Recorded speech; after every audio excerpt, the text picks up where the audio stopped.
শামসুল হক ফরিদপুরের আওয়াজ দিতে হবে, নারায়ে তাকবীর। দিন ইসলাম, দিন ইসলাম, জিন্দাবাদ, জিন্দাবাদ। মুসলমানের এই দেশেতে নাস্তিকদের ঠাঁই নাই, নাস্তিকদের পক্ষে যারা তাদের কোনো রক্ষা নাই।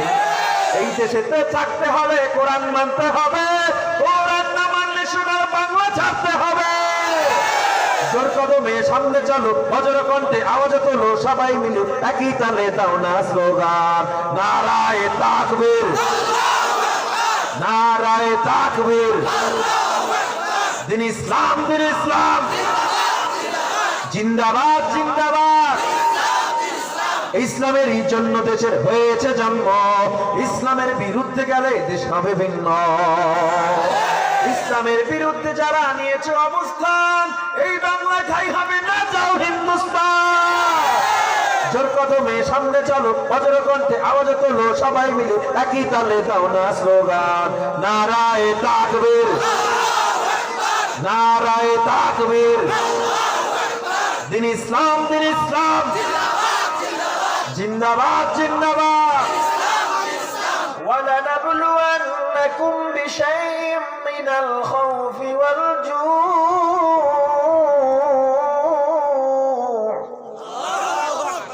وَالْجُوعِ وَنَقْصٍ مِّنَ الْأَمْوَالِ وَالْأَنفُسِ وَالثَّمَرَاتِ।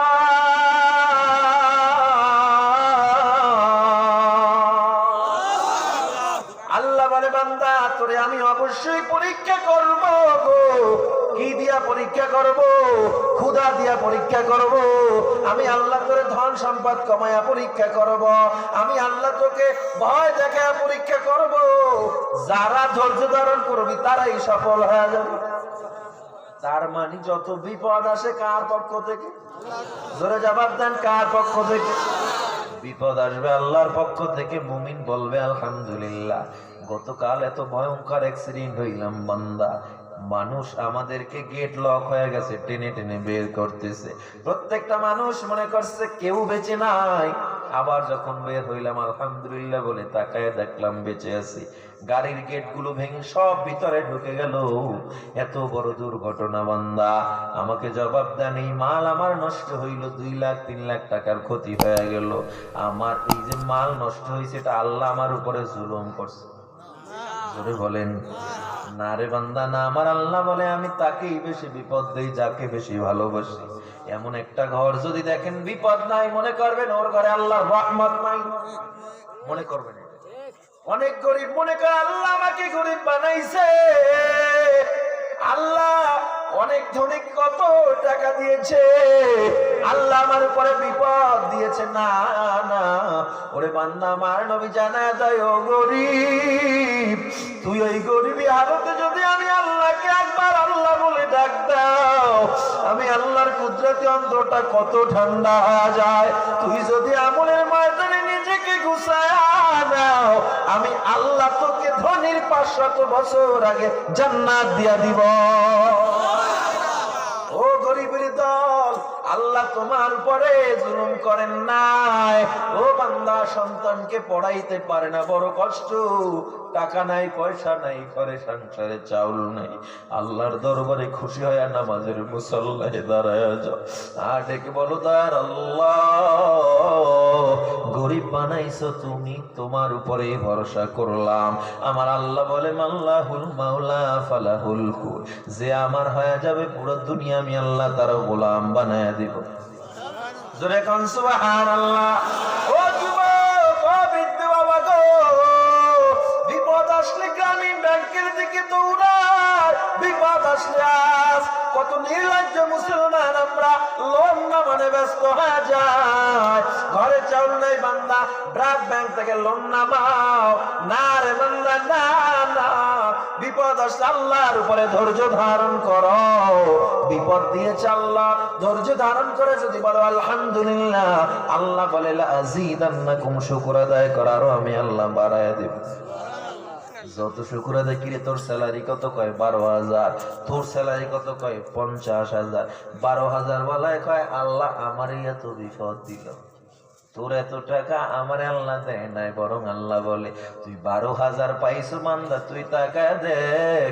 কত মানুষ 12,000ও পায় না, না খেয়ে রাস্তায় রাস্তায় ঘুরতেছে। কত মানুষ ভিক্ষা করে খায়, তার তো কোনো টাকা নাই, যেদিন টাকা পায় সেদিন খায়। তুই যদি 12,000 পেয়েও বলতে আলহামদুলিল্লাহ, আমার 12,000 অনেক, আলহামদুলিল্লাহ, আমার আল্লাহ বলে লাযিদান্নাকুম, তোর 12,000 কে আরো বাড়ায় দিতাম আমি আল্লাহ। কিরে তোর ঘরের কি হালত? বেটা কি ঘরে আমার রোগই সারে না, ঘরের রোগই সারে না। কয়দিন ধরে, কয় বছরকে বছর ঔষধ খাইতে খাইতে সব শেষ। তুই যদি বলতে আলহামদুলিল্লাহ আল্লাহর রহমতে ভালো আছি, তবে দোয়া করবেন আল্লাহ যেন রোগগুলো সব উঠাইয়া দেয়। আল্লাহ বলে তুই আলহামদুলিল্লাহ বলছো, আমি আল্লাহ খুশি হয়ে গেলাম, আমি আল্লাহ তোর বিপদ আপদ দূর করে তোর নিয়ামত আরো বাড়াইয়া দিব। এজন্য আমার নবী বলেন, এ বান্দা, ধৈর্য মহামূল্যবান একটা সম্পদ। আইয়ুব আলাইহিস সালাম 18 বছর পোকায় খেয়েছে আইয়ুবকে, এরপরও মালিককে ভুলি নাই। হঠাৎ করে যেদিন পোকায় খাইতে খাইতে খাইতে খাইতে আইয়ুব নবীর জিহ্বায় পোকা ধরে গেল। কিরা পোকা? আইয়ুব নবী এবার আল্লাহর দরবারে কান্না করে, আল্লাহ এত রোগ দিয়েছো, আমি কোনোদিন তোমার দরবারে আমি আরজি করি না, আল্লাহ রোগ সরাইয়া দাও। আমি বলছি আলহামদুলিল্লাহ, তবে এই জিহ্বার পোকাটা তুমি সারায়া নাও। এই জিহ্বায় যদি পোকা ধরে, আমি তোমাকে কিভাবে আল্লাহ বলে ডাকবো? জোরে বলেন আল্লাহু আকবার, আল্লাহু আকবার।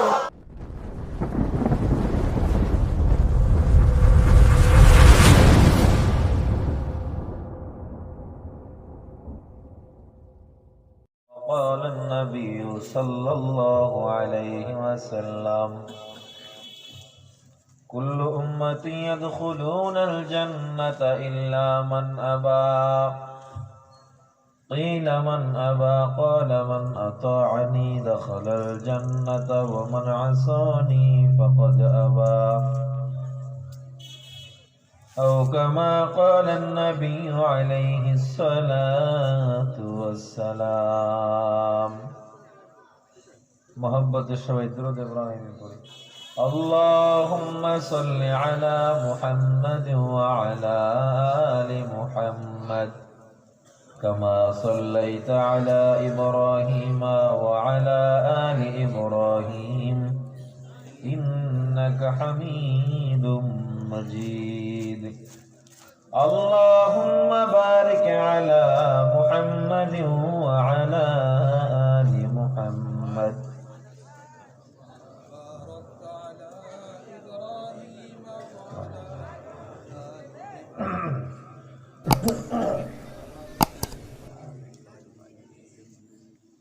بذكر شهر چبینی در خروشت ولیدا ندری مانا کے گوش است نہ بلبل برغلش تسبیح خوانیست کہ ہر کار بتسبیحش زبانی مومنا ذکر خدا بسیار گو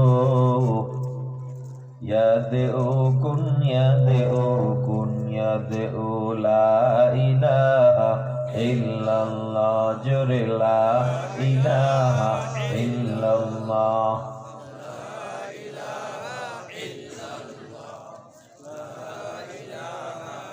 সাউন্ড একবার ঠিক হইছে আবার নষ্ট করলে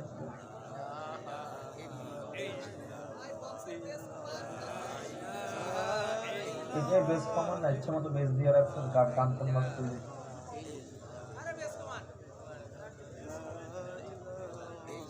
হালকা রিভার্ব দিবেন আর কিচ্ছু লাগবে না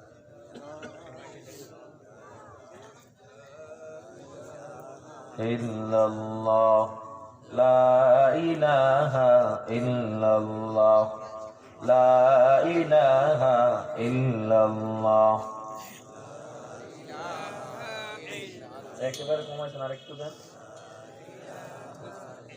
ইল্লাল্লাহ লা ইলাহা ইল্লাল্লাহ লা ইলাহা ইল্লাল্লাহ লা ইলাহা ইল্লাল্লাহ মুহাম্মাদুর রাসূলুল্লাহ। সুবহানাকা লা ইলমা লানা ইল্লা মা 'আল্লামতানা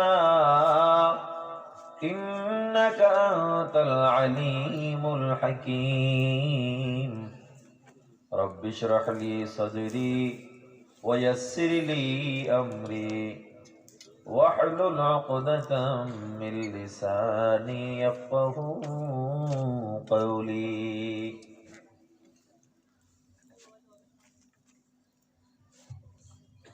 तकबीर में कलमा में नमाजों में अदा में, तकबीर में कलमा में नमाजों में अदा में है नाम इलाही से मिला नाम मुहम्मद, है नाम इलाही से मिला नाम मुहम्मद। ऐ बंदे खुदा चाहूँगर उनकी मुलाकात, ऐ बंदे खुदा चाहूँगर उनकी मुलाकात। जल्दी से अब उठे सुनो हजरत की नसीहत, जल्दी से अब उठे सुनो हजरत की नसीहत। मैं सूरत यूसुफ को नहीं चाहने वाला, मैं सूरत यूसुफ को नहीं चाहने वाला। मैं कैस की मानिंद नहीं आशिक लैला, मैं कैस की मानिंद नहीं आशिक लैला। मैं आशिक मौला हूँ मेरा इश्क दीवाना, मैं आशिक मौला हूँ मेरा इश्क दीवाना। ये जुमला जहाँ जिसकी तजल्ली से उजाला, ये जुमला जहाँ जिसकी तजल्ली से उजाला। अल्हम्दुलिल्लाह। আল্লাহ পাকের দরবারে অসংখ্য অগণিত শুকর ও সুজুদ, যিনি আমাদেরকে অত্যন্ত দয়া ও মায়া করে কোরআন ও সুন্নাহর মহব্বতে অন্ধকার এই কোরআন ও সুন্নাহর ময়দানে আসা বসা ও কিছু কথা শোনার সুযোগ করে দিয়েছেন। আল্লাহ পাকের দরবারে সবাই একবার জোরে শুকর আদায় করি আলহামদুলিল্লাহ। আজ এখানে বসতে পারবো আসলে নিজেও ভাবিনি। বক্তা হোক যাই হোক, প্রত্যেকটা মানুষের জীবনে বিপদ আপদ আছে। আমি গতকালকে বিবাড়িয়ায় মাহফিল করার পথে ট্রাকের সাথে ধাক্কা লেগে মারাত্মকভাবে অ্যাক্সিডেন্ট হয়েছে। আমার গাড়ি 2.5-3 লাখ টাকা লাগবে গাড়ি সারাতে, পুরো গাড়ি শেষ। সেখান থেকে কোনো মতে ট্যাবলেট আমার এই পাঁজর এবং এই সাইডে বাড়ি খেয়েছে। যাই হোক, অনেক কষ্ট করে কোনো মতে আসছি। বাসার মানুষ রাগ করছে, ভাইরা রাগ করছে। গাড়িতে ওঠার পরও হাফিজ ভাই ফোন দিছে, তুই আজকেও মাহফিলে যাও। এখন দেখি না আসলে, যেহেতু আসার মতো আমার ক্ষমতা আছে, ডাক্তারও রেস্ট নিতে বলছে, তারপরও যাই। না আসলে এখানের আয়োজন অনেক দিন ধরে কষ্ট করে আয়োজন করতেছে, কমিটি মহোদয় কষ্ট করতেছে, মিকাইল ভাই কষ্ট করতেছে, আরো ওস্তাদরা সবাই মিলে অনেক চেষ্টা করতেছে। অন্তত উপস্থিত হই, আগে ভাগেই চলে আসবে এই নিয়তে। এজন্য ফোন দেওয়া হয়েছে যে ভাই আমাকে একটু 8টার মধ্যে দিয়ে দিয়েন, যাতে অল্প কথা বলেও উপস্থিত হয়েছে এতটুকু জিনিস বুঝাতে পারি। আসলে তাকাজা একটা জিনিস, সবার তাকাজ আমি শেষে বয়ান করব, মানুষ আসবে শেষে। যাই হোক, এখন পরিস্থিতি, আমি তো না আসারই কথা ছিল, ঠিক না? বিপদ আছে না নাই সবার জীবনে? তো না আসার সেখানে আমি আসছি, তো শুকর আদায় করার দরকার কিনা? সেই দিক থেকে কমিটির সবাইকে আমি ধন্যবাদ জানাই। তারা অনেক আবেদন করেছিল, তাও আমি ইচ্ছা করে অল্প অল্প খানা খাইয়া 15 মিনিট লেট করছি। যাতে একটু দেরি করে যাইতে পারি। 8টায় বসার কথা ছিল, তাও 8:30 বেজে গেছে। আমরা সাধারণত 9টায় স্টেজে বসি, 10:30 11টার মধ্যে বয়ান শেষ করি। আমাদের শর্ত 9টা। কয়টা? আজকে হয়তো আধা ঘন্টা আগে বসছে, আর কোনো পার্থক্য নেই। কিন্তু আপনাদের অঞ্চলে মনে হয় বক্তা বসে কবে আমি বুঝতে পারি না, যেহেতু পরিস্থিতি এমন, একজনের পর একজন অনুরোধ করতেছে হুজুর শেষে। শেষ বলতে কয়টা এটা আমি বুঝতে পারি না। শেষ বলতে কি রাত্র 2টা? যাই হোক, আমি বয়ান শুরু করতেছি। আল্লাহ যতটুকু তৌফিকে কুলায় বয়ান করব। আমি আশা করি যারা বয়ান শুনতে চাইছে, দূর থেকে আসতেছে, দূরের মানুষ এসে পড়েছে, কাছের মানুষ চিন্তা করতেছে যারা মাইকের আওয়াজ একটু পরে যায়, কারণ দূরের মানুষ একটু আগে বাগিয়ে আসে। অনেকে আবার জেলাপির প্যাসের মধ্যে আটকে পড়ছে, ঠিক কিনা? বাজারে আছে, এর 3 ডাবল মানুষ মনে হয় বাজারে আছে। সবাই তো আর ময়দানে বসবে না, বসবে? তারপর আলোচনা করতে করতে আশা করি সবাই এসে যাবে ইনশাআল্লাহ। আমার পরে আমার শ্রদ্ধেয় মোহতারাম মুক্তার আহমদ শরীয়তপুরী সাহেব দামাত বারাকাতুহুম আজকের মাহফিলের প্রধান অতিথি, বিজ্ঞ আলেম, উনি বয়ান করবেন। শোনেন, ওলামায়ে কেরামের দিকে তাকালেও সওয়াব, ঠিক কিনা? উনি বয়ান করবেন, আপনাদেরকে আমি অনুরোধ করে যাব। হয়তো শরীর খারাপ লাগতে পারে, অনেক টাইম বয়ান, কিন্তু রাত্র 11টা 11:30 কোনো ব্যাপার না, ঠিক কিনা? হার গোলেরা রঙে বইয়ে দিগারাস, এক একটা ফুলের এক একটা ঘ্রাণ। আমার বয়ান শুনবেন, এই একই কোরআন একই হাদিস, আমার বয়ান এক ধাসের, এই একই কোরআন একই হাদিস দিয়ে আবার শরীয়তপুরী সাহেবের বয়ান আর এক ধাসের, ঠিক না?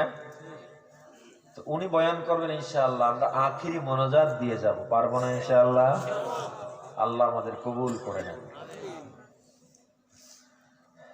আপনাদের মাঝে আমি সূরাতুল আসর তেলাওয়াত করেছি। সূরাতুল আসরের ব্যাপারে বিশদ আলোচনা, লম্বা আলোচনা উদ্দেশ্য নয়। সূরার সারমর্ম, সারগর্ভ আলোচনা, আসলে আল্লাহ সূরার দ্বারা কি বুঝাতে চেয়েছেন, প্রত্যেকটা আয়াতের ব্যাপারে আল্লাহ কি আমাদেরকে বুঝাতে চেয়েছেন, এই জিনিসগুলো আমি তুলে ধরবো এবং আমাদের আসলে কি করা উচিত। আসরুন মানে কাল বা জামানা, সময়। আল্লাহ তাআলা কোরআনের বিভিন্ন জায়গায় বিভিন্ন জিনিসের উপরে কসম খেয়েছেন। সূর্যের কসম খেয়েছেন, চন্দ্রের কসম খেয়েছেন। আল্লাহ তাআলা কোরআনের বিভিন্ন জায়গায় দেখবেন তিনের কসম খেয়েছেন, জৈতুনের কসম খেয়েছেন। এই জায়গায় এসে আল্লাহ বলেন ওয়াল আস, সময়ের কসম, সময়ের শপথ, ওয়াউলিল কাসমিয়া। জবাবে কসম কোনগুলো? আল্লাহ তাআলা বলেন ইন্নাল ইনসানা লাফি খুসর, নিশ্চয়ই সব মানুষগুলো ক্ষতিগ্রস্ত, ধ্বংস কিংবা জাহান্নামে। সব মানুষগুলো ধ্বংস, ক্ষতিগ্রস্ত কিংবা জাহান্নামে। তাফসীরে ইবনে কাসীর, রাইসুল মুফাসসিরিন ইবনে আব্বাস রাদিয়াল্লাহু তাআলা আনহু বলেন, সাহাবায়ে কেরামরা যখন একে অপরের মুখোমুখি হতেন, সূরাতুল আসর তেলাওয়াত করে শোনাতেন। আল্লামা শফি রহমাতুল্লাহ আলাইহি বলেন, ইমাম শাফি রাহিমাহুল্লাহ বলেন, কোন বান্দা যদি পুরো কোরআনকে না পড়ে শুধু সূরাতুল আসরের ব্যাখ্যা পড়ে, পুরো কোরআনের অর্থ সূরা আসর এসে যাবে। সুবহানাল্লাহ। সবাই পড়েন সুবহানাল্লাহ। এই যে সুবহানাল্লাহ কইছেন, লাভ না লস? জোরে বলেন। আবু হুরায়রা রাদিয়াল্লাহু তাআলা আনহু থেকে হাদিস বর্ণনা করা হয়, আল্লাহ তাআলা বলেন, আল্লাহ আরশের মধ্যে একটা নূরের খুঁটি তৈরি করেছেন, এটা দাঁড়িয়ে থাকে, নড়ে না। কিসের খুঁটি? জোরে বলেন। নূরের খুঁটি নড়ে না। কিন্তু জমিনে বসে কোনো বান্দা যখন লা ইলাহা ইল্লাল্লাহ অথবা সুবহানাল্লাহ অথবা আলহামদুলিল্লাহ অথবা আল্লাহু আকবার বলে, আল্লাহর আরশের খুঁটিটা দোলাদুলি শুরু করে। হাদিসের শানে উরুদে বলা হয়, কেন দোলাদুলি করে? আল্লাহ এবার প্রশ্ন করে, হে নূরের খুঁটি, তুমি কি থামবে না? নূরের খুঁটি জবাব দেয়, আল্লাহ জমিনের জিকির করেনা বান্দাকে আপনি এখনো মাফ করেন না, আমি কিভাবে থামবো? তখন আল্লাহ বলেন, কদ গফরতু লাহু, যা ওই জিকির করেনেওয়ালা বান্দাকে আমি মাফ করে দিলাম। अल्लाह अल्लाह क्या मुबारक नाम है, अल्लाह अल्लाह आशिकों का काम है, अल्लाह अल्लाह तू मेरा माबूद है, अल्लाह अल्लाह तू मेरा मकसूद है, या इलाही मुझसे मुझको दूर कर, ताकि देखो मुझ में तुझको एक नजर। জিকিরের যে কত ফজিলত, এই আলোচনা করলে এক রাত যাইব না। জিকিরের শুধু ফজিলত, এই যে জবান থেকে একবার সুবহানাল্লাহ বলছেন, পয়গম্বর বলেন একবার সুবহানাল্লাহ বলার সাথে সাথে আল্লাহ জান্নাতে একটা ফলের গাছ তৈরি করে দেয়। শুধু তাই নয়, জান্নাতের ফলের গাছ এত বড়, ফলের গাছের ছায়ার এক মাথা থেকে যদি আরবের দ্রুতগামী ঘোড়া দৌড় শুরু করে দেয়, অন্য মাথায় যেতে যেতে 500 বছর সময় লেগে যাবে।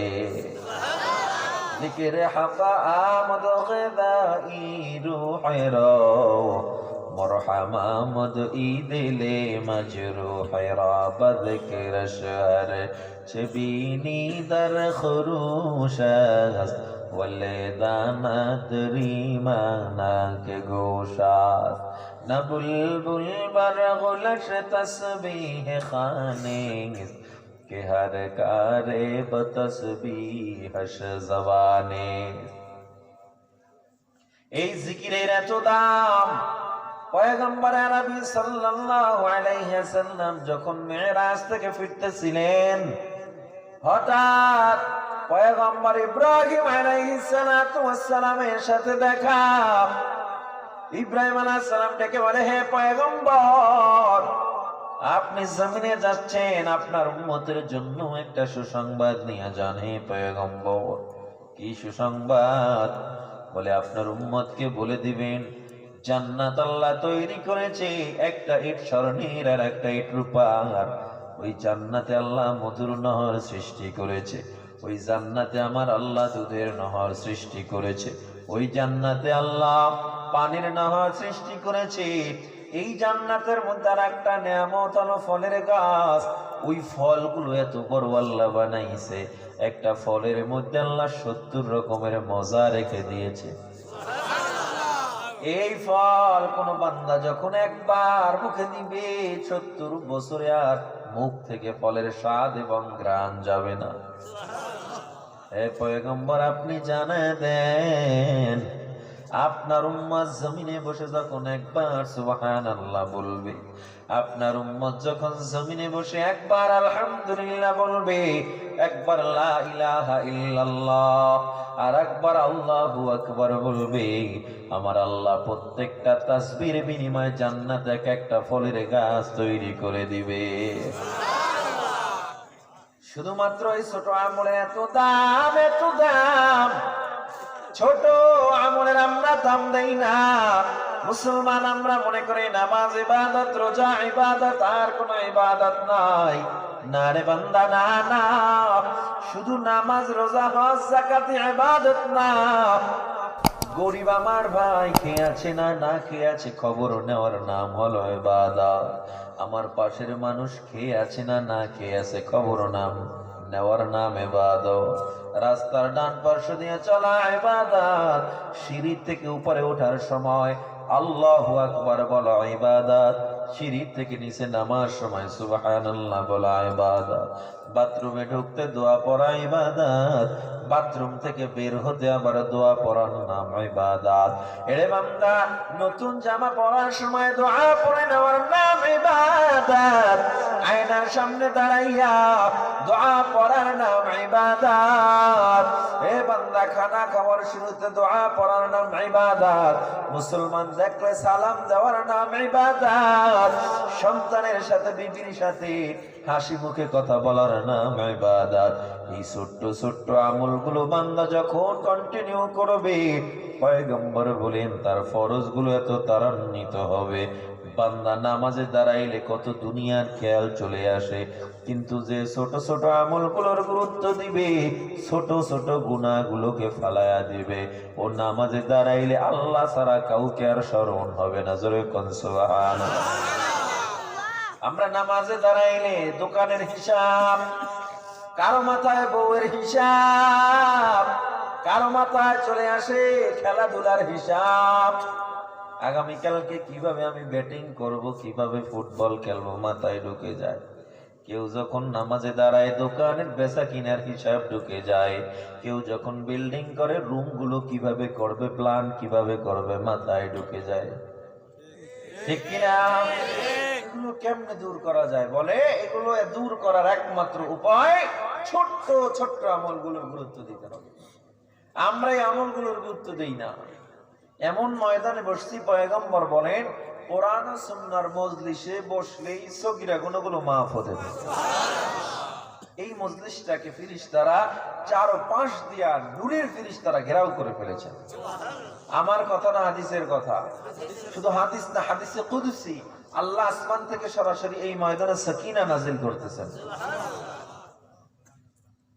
আল্লাহ সময়ের শপথ খেয়ে বলেছেন সব মানুষ ক্ষতিগ্রস্ত, সব মানুষের কথা আল্লাহ বলেছেন, ইল্লা হুরুফুল ইসতিসনা, মাকাবিলের সব নফিকে ইসবাত করে বা তাকিদ।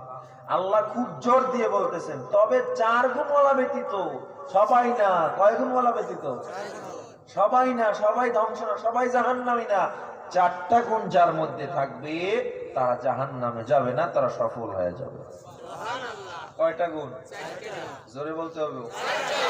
4 গুণ নিয়ে কি আজকে বাড়ি যাইতে চাই, নাকি কান সুখ করে বাড়ি যাইবেন? নিয়ত করছেন কি ওয়াজ শুনবেন কোন মতে? আমলের নিয়ত নাই। কয়জন আমলের নিয়ত করছেন আমি জানি, কিন্তু বাকি যাই করছেন না করছেন নতুন করে নিয়ত করি, আল্লাহ যতটুকু আলোচনা হবে আগে আমাকে এবং পরে আপনাদের সবাইকে আমল করার তৌফিক দান করুন। জোরে পড়েন আমিন। 1 নাম্বার গুণ, ইল্লাল্লাযীনা আমানু ওয়া আমিলুস সালিহাত।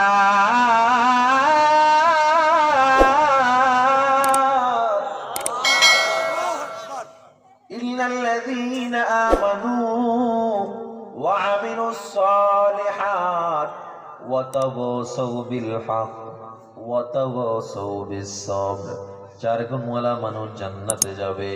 1 নম্বরে ঈমান যারা এনেছে, 2 নম্বরে যারা আমলে সলেহ করেছে, 3 নম্বরে ওয়া তাওয়াসাউ বিল হক, যারা সত্য প্রচারের উপদেশ দিয়েছে, 4 নম্বরে যারা ধৈর্য ধারণের উপদেশ দিয়েছে।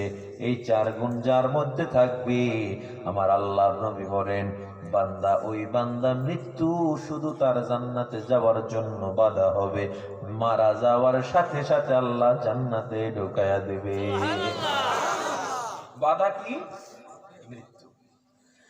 রাইসুল মুফাসসিরিন ইবনে মাসউদ রাদিয়াল্লাহু তাআলা আনহু তাফসীরে রূহুল মাআনিতে বলা হয় 4 গুণওয়ালা মানুষ জান্নাতে যাবে। তাহলে আল্লাহ কেন একসাথে ঈমান এবং আমলের কথা বলেছে? কারণ আমরা মুসলমান, আমরা মুখে দাবি করি বেশি, কাজের বেলায় একটু কম করি। ঠিক কিনা? জোরে বলেন। এজন্য আল্লাহ বলছে ইয়া আইয়ুহাল্লাযীনা আমানু আমিনু, হে ঈমানদাররা তোমরা আবার ঈমান আনো। আল্লাহ কেন বলেছেন? কারণ কি? কারণ ঈমানদার দাবি করেও নামাজে পাওয়া যায় না। ঈমানদার দাবি করে বান্দা চেহারার দিকে তাকায় না, হিন্দু না মুসলমান বোঝা যায় না। ঈমানদার দাবি করে সন্তানকে মাদ্রাসায় পড়ায় না, কোরআন শিখায় না। এমন ঈমানদার অভাব নাই। বিধর্মীরা আজান শুনে মসজিদে যায় না, মুসলমান নামদারি ঈমানদার আজান শুনে মসজিদে যায় না। বান্দা গো, বিধর্মীদের মোবাইলে ল্যাংটা না, নাচ গান ভরপুর, মুসলমানের সন্তানের মোবাইলেও নাচ গানে ভরপুর। বিধর্মীরা কানে হেডফোন লাগাইয়া গান শুনতে শুনতে ঘুমা যায়, মুসলমানের সন্তান কানে হেডফোন লাগাইয়া গান শুনতে শুনতে ঘুমা যায়। বিধর্মীরা কখনো ইফতারে যায় না, কখনো বান্দা ঈদের ময়দানে যায় না, আর মুসলমানের ঘরে জন্ম নিয়া হিন্দুদের কালী পূজায় দৌড়ায় প্রসাদ খায়, লজ্জা লাগে না? শুধুমাত্র আপনাদের নড়াইল ছাড়া সব জায়গায় এগুলো। নড়াইলে শুধু নাই, এরা হিন্দুদের কারো কাছে যায় না। আরে যায় না মেয়া, পুরো বিপদে বলাইবেন আমার। এখন যায়নি, আমরা সবাই কই যায় না, কোন যায় না? যায় যাই, তাই যায়। নিজের মুখেই যখন স্বীকার করছেন, আর যাওয়া যাবে? আমাদের প্রত্যেকটা নবীদের কর্মসূচি ছিল মূর্তির বিরুদ্ধে, মূর্তি পূজার বিরুদ্ধে, ঠিক কিনা জোরে বলে? নবী নিজের হাতে কাবার মূর্তি ভেঙেছেন। ইব্রাহিম আলাইহিস সালাম নমরুদের মূর্তি ভেঙে গুড়ি গুড়ি করে ফেলাইছেন, আর আপনি মুসলমানের সন্তান মূর্তি পূজায় যান, হিন্দুদের সাথে প্রসাদ খান। এজন্য আল্লাহ বলছে ঈমান আনো, আমল করো। কারণ মুখে দাবি করেন আল্লাহ ঈমানদারের অভাব নাই, কাজে পরিণত করেন আল্লাহ ঈমানদারের বড় অভাব। ইকরার বিল লিসান, তাসদীক বিল জিনান, আমাল বিল আরকান। মুখে স্বীকার করা, অন্তরে বিশ্বাস করা, মুসলমান একটু শেষ হয়ে গেছে কাজ। আমলে পরিণত করা কয়টা? মুখে যেটা বলছেন অন্তরে বিশ্বাস করছেন, আমলে পরিণত করবেন, এরপরে হবেন মুমিন। এর আগ পর্যন্ত নামধারী, মুখে দাবি করেনেওয়ালা মুসলমান। হাজী সাহেব 40 বার হজ করছে, এখনো মেয়েটা বেপরদায় কলেজে যায়, আছে না নাই? মসজিদ সভাপতি, মসজিদ কমিটির সভাপতি ঘুষখোর, সুদখোর, সেক্রেটারি রে পুরো বছরও একবার মসজিদে পাওয়া যায় না, আছে না নাই? সভাপতি সাহেব মাঝে মধ্যে আয়, মানুষে কি করব, শুক্রবার আসে সবার, শেষে যায় সবার। এরকম নাই? নড়াইল ছাড়া সব জায়গায় আর মিয়া হুজুর কাউর বোঝাইয়ের নাম মেরা আছে। শোনেন, এগুলো আমি বলতেছি বাস্তবতা। কারণ আমরা মুখে দাবি করি রঙে ঢঙে মুসলমান, কাজের বেলায় আমরা ঠন ঠন, ঠিক কিনা জোরে বলেন?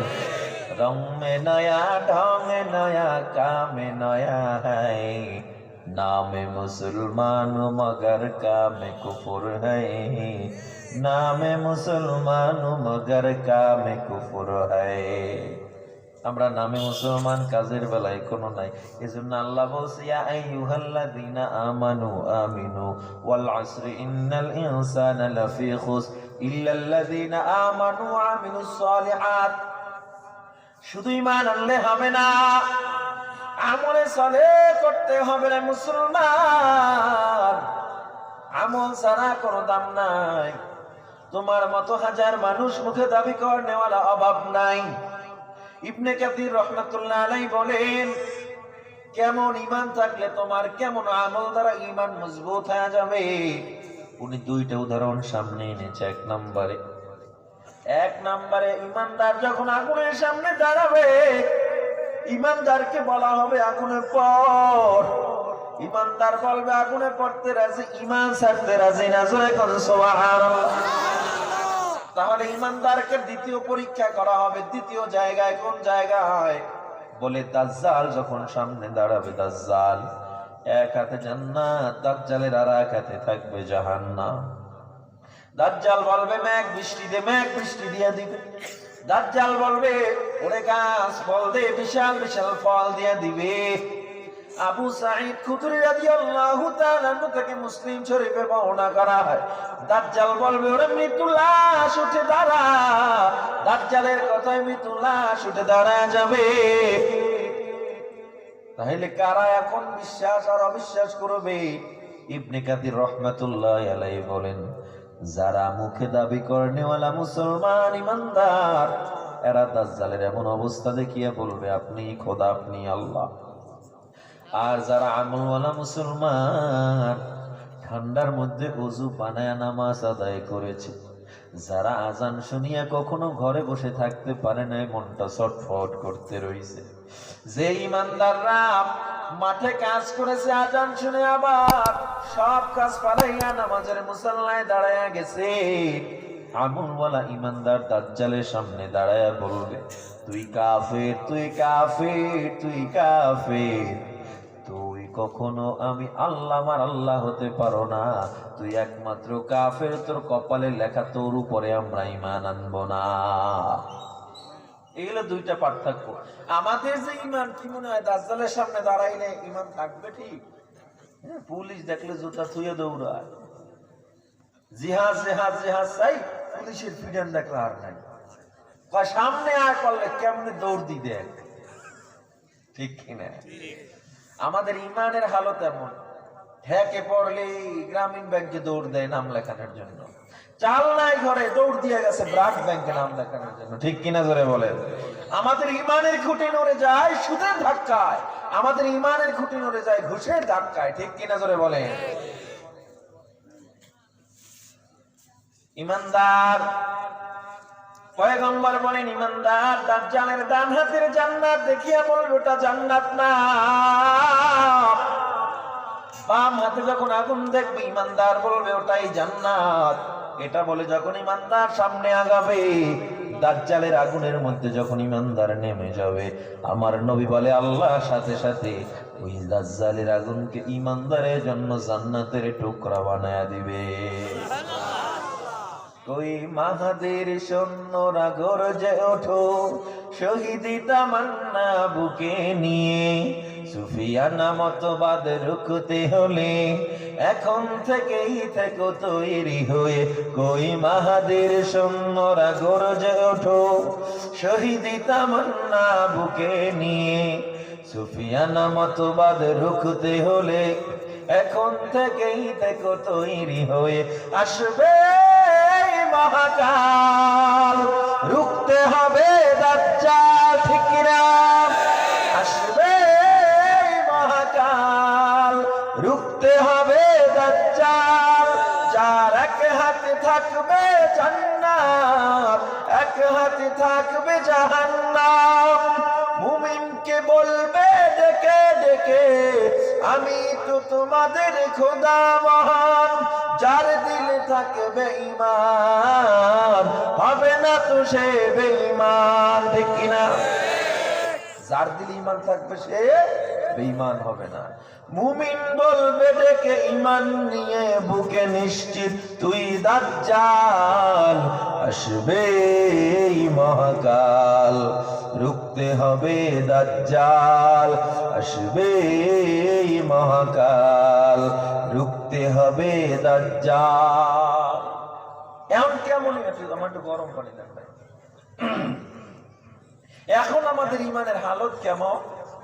আমাদের ইমান দাজ্জাল দেখলে আমাদের ইমানকে রুখে দাঁড়ানোর মতো ইমান তৈরি করা, কিন্তু না, আমরা দাজ্জাল দেখলে যে ইমান দরকার আমাদের সেই আমল নাই, কারণ 4টা গুণ আমাদের মধ্যে নাই, ঠিক কিনা? 4 গুণ আছে আমাদের মধ্যে, আছে শুধু ইমান।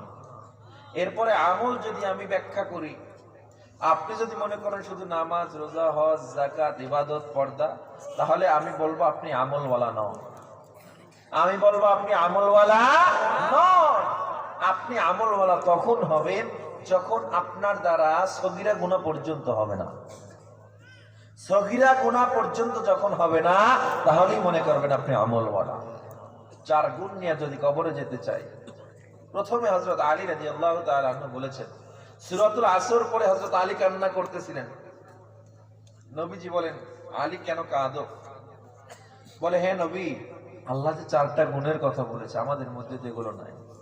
নবীজি বলেছেন, আলী তোমাদের মধ্যে 4টা গুণ রয়েছে। সুবহানাল্লাহ, কত বড় কথা! 4টা গুণ তারা নিয়ে দুনিয়া থেকে বিদায় হয়েছে। 1 নাম্বার, আল্লাহ ইমানের সাথে আমলের কথা বলেছেন। এর কারণ কোথায়? কারণ আমি একবার বলেছি, আমরা মুখে দাবি করি, কাজের বেলায় করি না, এটা ইমানদারিত্ব নয়, ঠিক কিনা জোরে বলেন?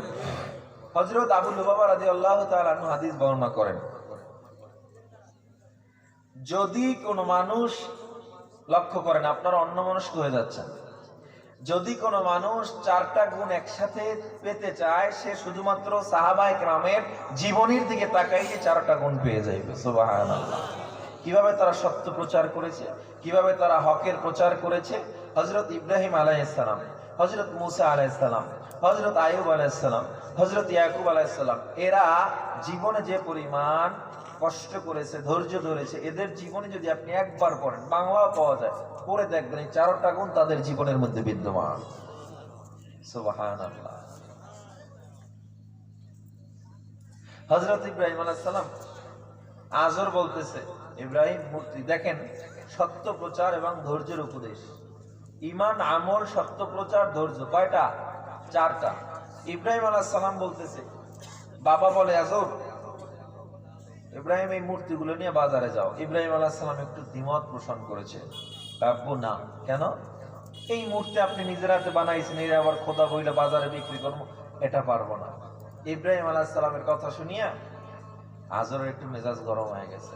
আজর ডাক দিয়া কয়, না হবে না, তোর মূর্তি নিতেই হবে। ইব্রাহিম আলাইহিস সালাম চিন্তা করলো, বাবার সাথে বেয়াদবি করব, মূর্তি নিয়ে রওনা দিছে। পথিমধ্যে গিয়ে তাফসীরে বলা হয়, প্রত্যেকটা মূর্তির পায়ে রশি বাঁধছে, বাইদা রশির মাথা নিজের কাঁধের উপরে ফেলাইছে। এরপর টানতে টানতে বাজারে লয়ে গেছে। বাজারে নেওয়ার পর যখন উঠাইছে, কেউ দেখে কোনো খোদার হাত নাই, কোনো খোদার পাও নাই, কোনো খোদার নাক নাই। কি অবস্থা? ইব্রাহিম, তোর খোদার এমন অবস্থা কা? এরা পিড়ে পিড়ে করে এটা করছে। মজা করো? কয় না, জিজ্ঞাসা করেন, এরা নিজেরা মারামারি করছে। দেখেন, ফাইলুল হাকিম লা ইয়াখলু আনিল হিকমা। তখন ইব্রাহিম আলাইহিস সালাম বলেন, তারা মারামারি করতে পারে না, শক্তি নাই? কয় না, নাই। তাদের মুখ থেকে বের করতেছে, কি নাই? শক্তি নাই।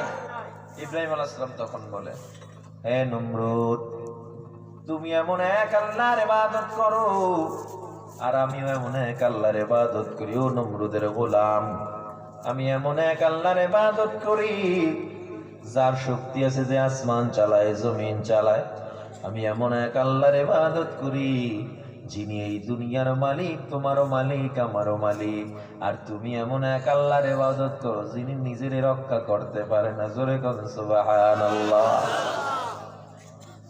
সন্ধ্যার সময় রওনা দেয়, বাড়ি যায়। আজ বড় অপেক্ষা, সন্তান আজ তার জন্য কত বড় একটা উপহার নিয়ে আসতেছে।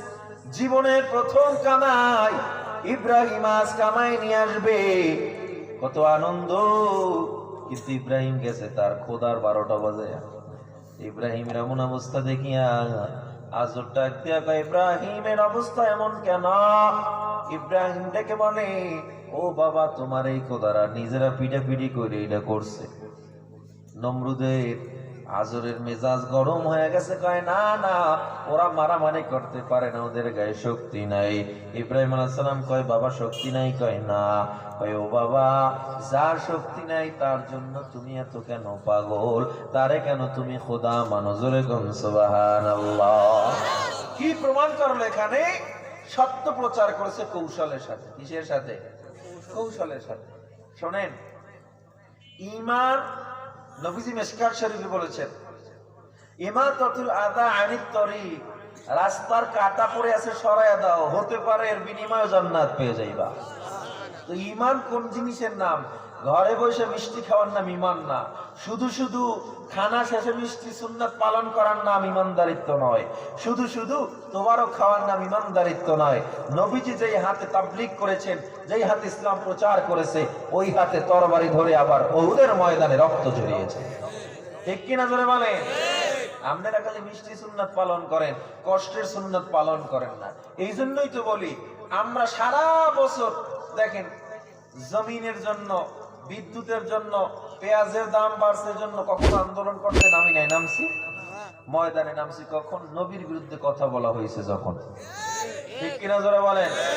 তার মানে আমরা ময়দানে নামি নবীর বিরুদ্ধে বা আল্লাহর বিরুদ্ধে কথা বলা হলে। আর নবীর বিরুদ্ধে, আল্লাহর বিরুদ্ধে কথা বলা হলে যদি তোমার গায়ে না লাগে, তুমি যদি না নামো, তুমি জেনে রাখো তুমি মুনাফিক উম্মত। মুনাফিক উম্মত।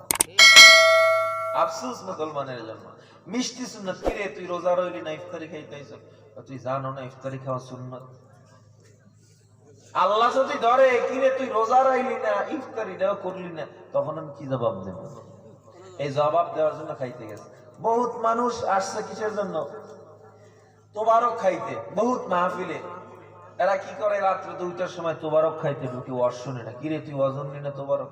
তাকে মেহমানদারি করাও সুন্নাত, খাওয়াও সুন্নাত। এমন সুন্নাত পালন করেন আছে না নাই? আশরাফ আলী থানভী রাহমাতুল্লাহ আলাইহি উল্লেখ করেন, এরকম তোবারক কলা মুসলমান একজন এরকম ময়দানে দৌড়ে আইছে, সবাই এর দিকে তাকায় রয়েছে। কিরে আমার দিকে তাকাইছো, তোরাও তো তোবারক খাবি? হ্যাঁ, ঘরে ঘুমাইছিল, লঙ্গি বিছনায় তুই কারাইছে তোবারকের ঠেলায়। আছে না নাই? লুঙ্গি কই দিয়েছে? বিছনায়। তারপর তুমি সুন্নতের পাগলে তুমি ফরজকে তরক করে দিলা। এই সমস্যা, এই ব্যাধি আমাদের সমাজে আছে না নাই? জোরে জবাব দিতে হবে, আছে না নাই? সুন্নাত নিয়ে দ্বন্দ্ব করে, নবী নূরের না মাটির, এগুলো নিয়ে দ্বন্দ্ব করে, কিন্তু খোঁজ নিয়ে দেখেন ফরজ নামাজ পর্যন্ত পড়ে না। ঠিক কিনা? সাধারণ জিনিস নিয়ে, নামাজের পরে মুনাজাত ধরবে কি ধরবে না, এগুলো নিয়ে মারামারি করে।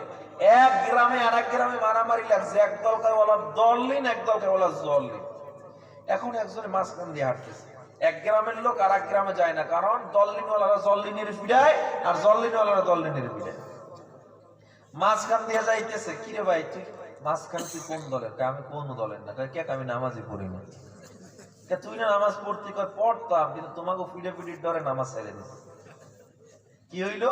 তোমার সাধারণ জিনিস নিয়ে দ্বন্দ্বে আর একজনের নামাজ শেষ হয়ে গেল। একজনে ওয়াজ শুনছে, মেসওয়াকের কঠিন গুরুত্ব। নবীজি বলেছে উম্মতের জন্য কঠিন না হলে মেসওয়াক আমি উম্মতের জন্য ওয়াজিব করে দিতাম। এই লোক বাসায় গিয়ে এত বড় একটা মেসওয়াক বানাইছে।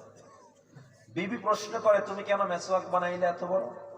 আজগাজই ওয়াজ শুনছি, একটা মেসওয়াক এত পরিমাণে সওয়াব, আমি এখানে 10টা পরিমাণে একটা মেসওয়াক বানাইছি, যাতে এক ঘষা দেব 10 মেসওয়াকের সওয়াব আমার আইয়ে যাব।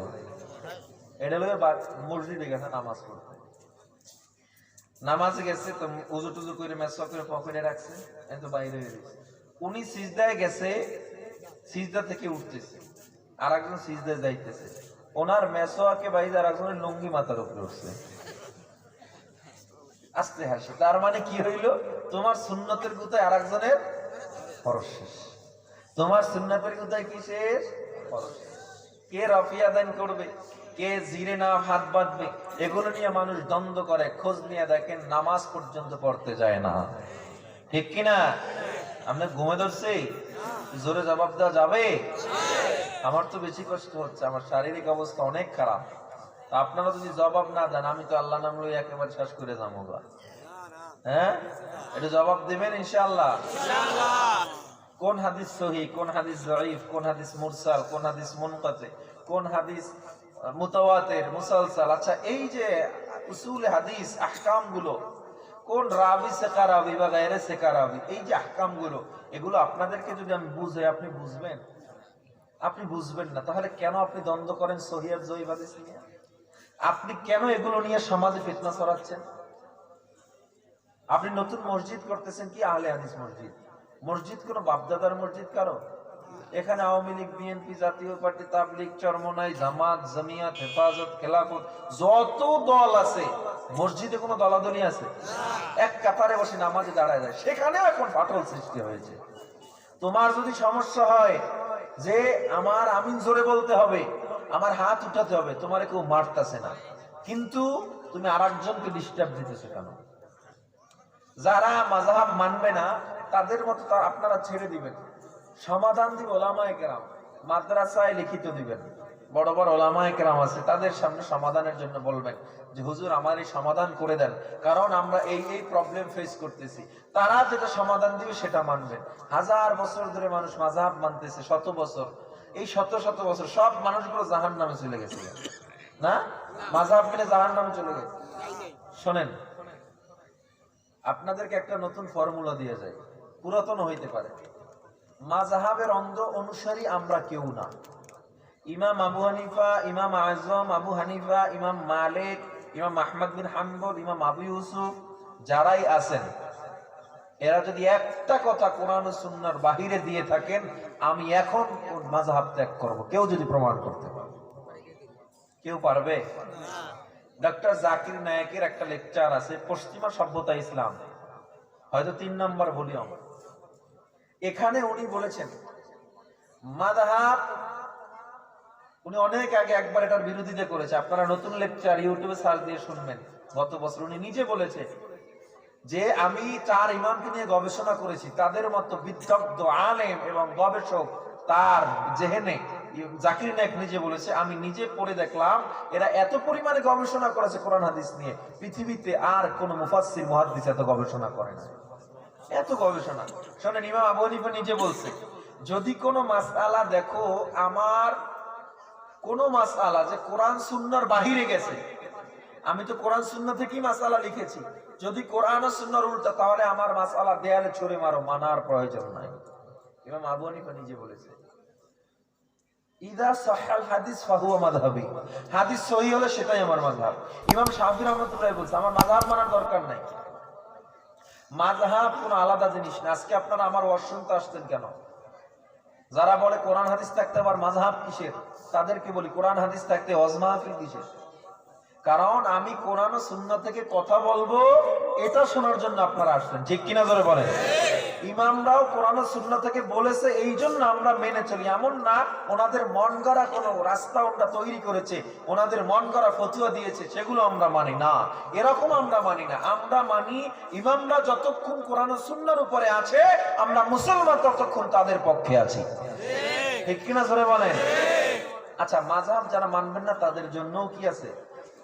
সুযোগ আছে। তাহলে কারা? বুঝবেন, ভালো করে বুঝবেন, কারা মাযহাব মানার দরকার নাই। যাদের মধ্যে কোরআন ও সুন্নাহর পরিপূর্ণ জ্ঞান থাকবে। তো কোরআন ও সুন্নাহর পরিপূর্ণ জ্ঞান, কোরআন আরবি না ইংলিশ? জোরে বলেন। আরবি বুঝতে হলে, তোমার পরিপূর্ণ জ্ঞান অর্জন করতে হলে, কোরআন বুঝতে হলে নাহু, সরফ, বালাগাত, ফাসাহাত, মানতিক, ইলমুল কালাম, ইলমুল মানি, ইস্তিহারার ইলম, যত ইলম আছে প্রত্যেকটা ইলমের উপরে পণ্ডিত অর্জন করতে হবে। এরপরে তুমি কোরআন ও হাদিস বুঝবা, মাসআলা ইস্তেমবাদ করার মতো ক্ষমতা তোমার মধ্যে আসবে।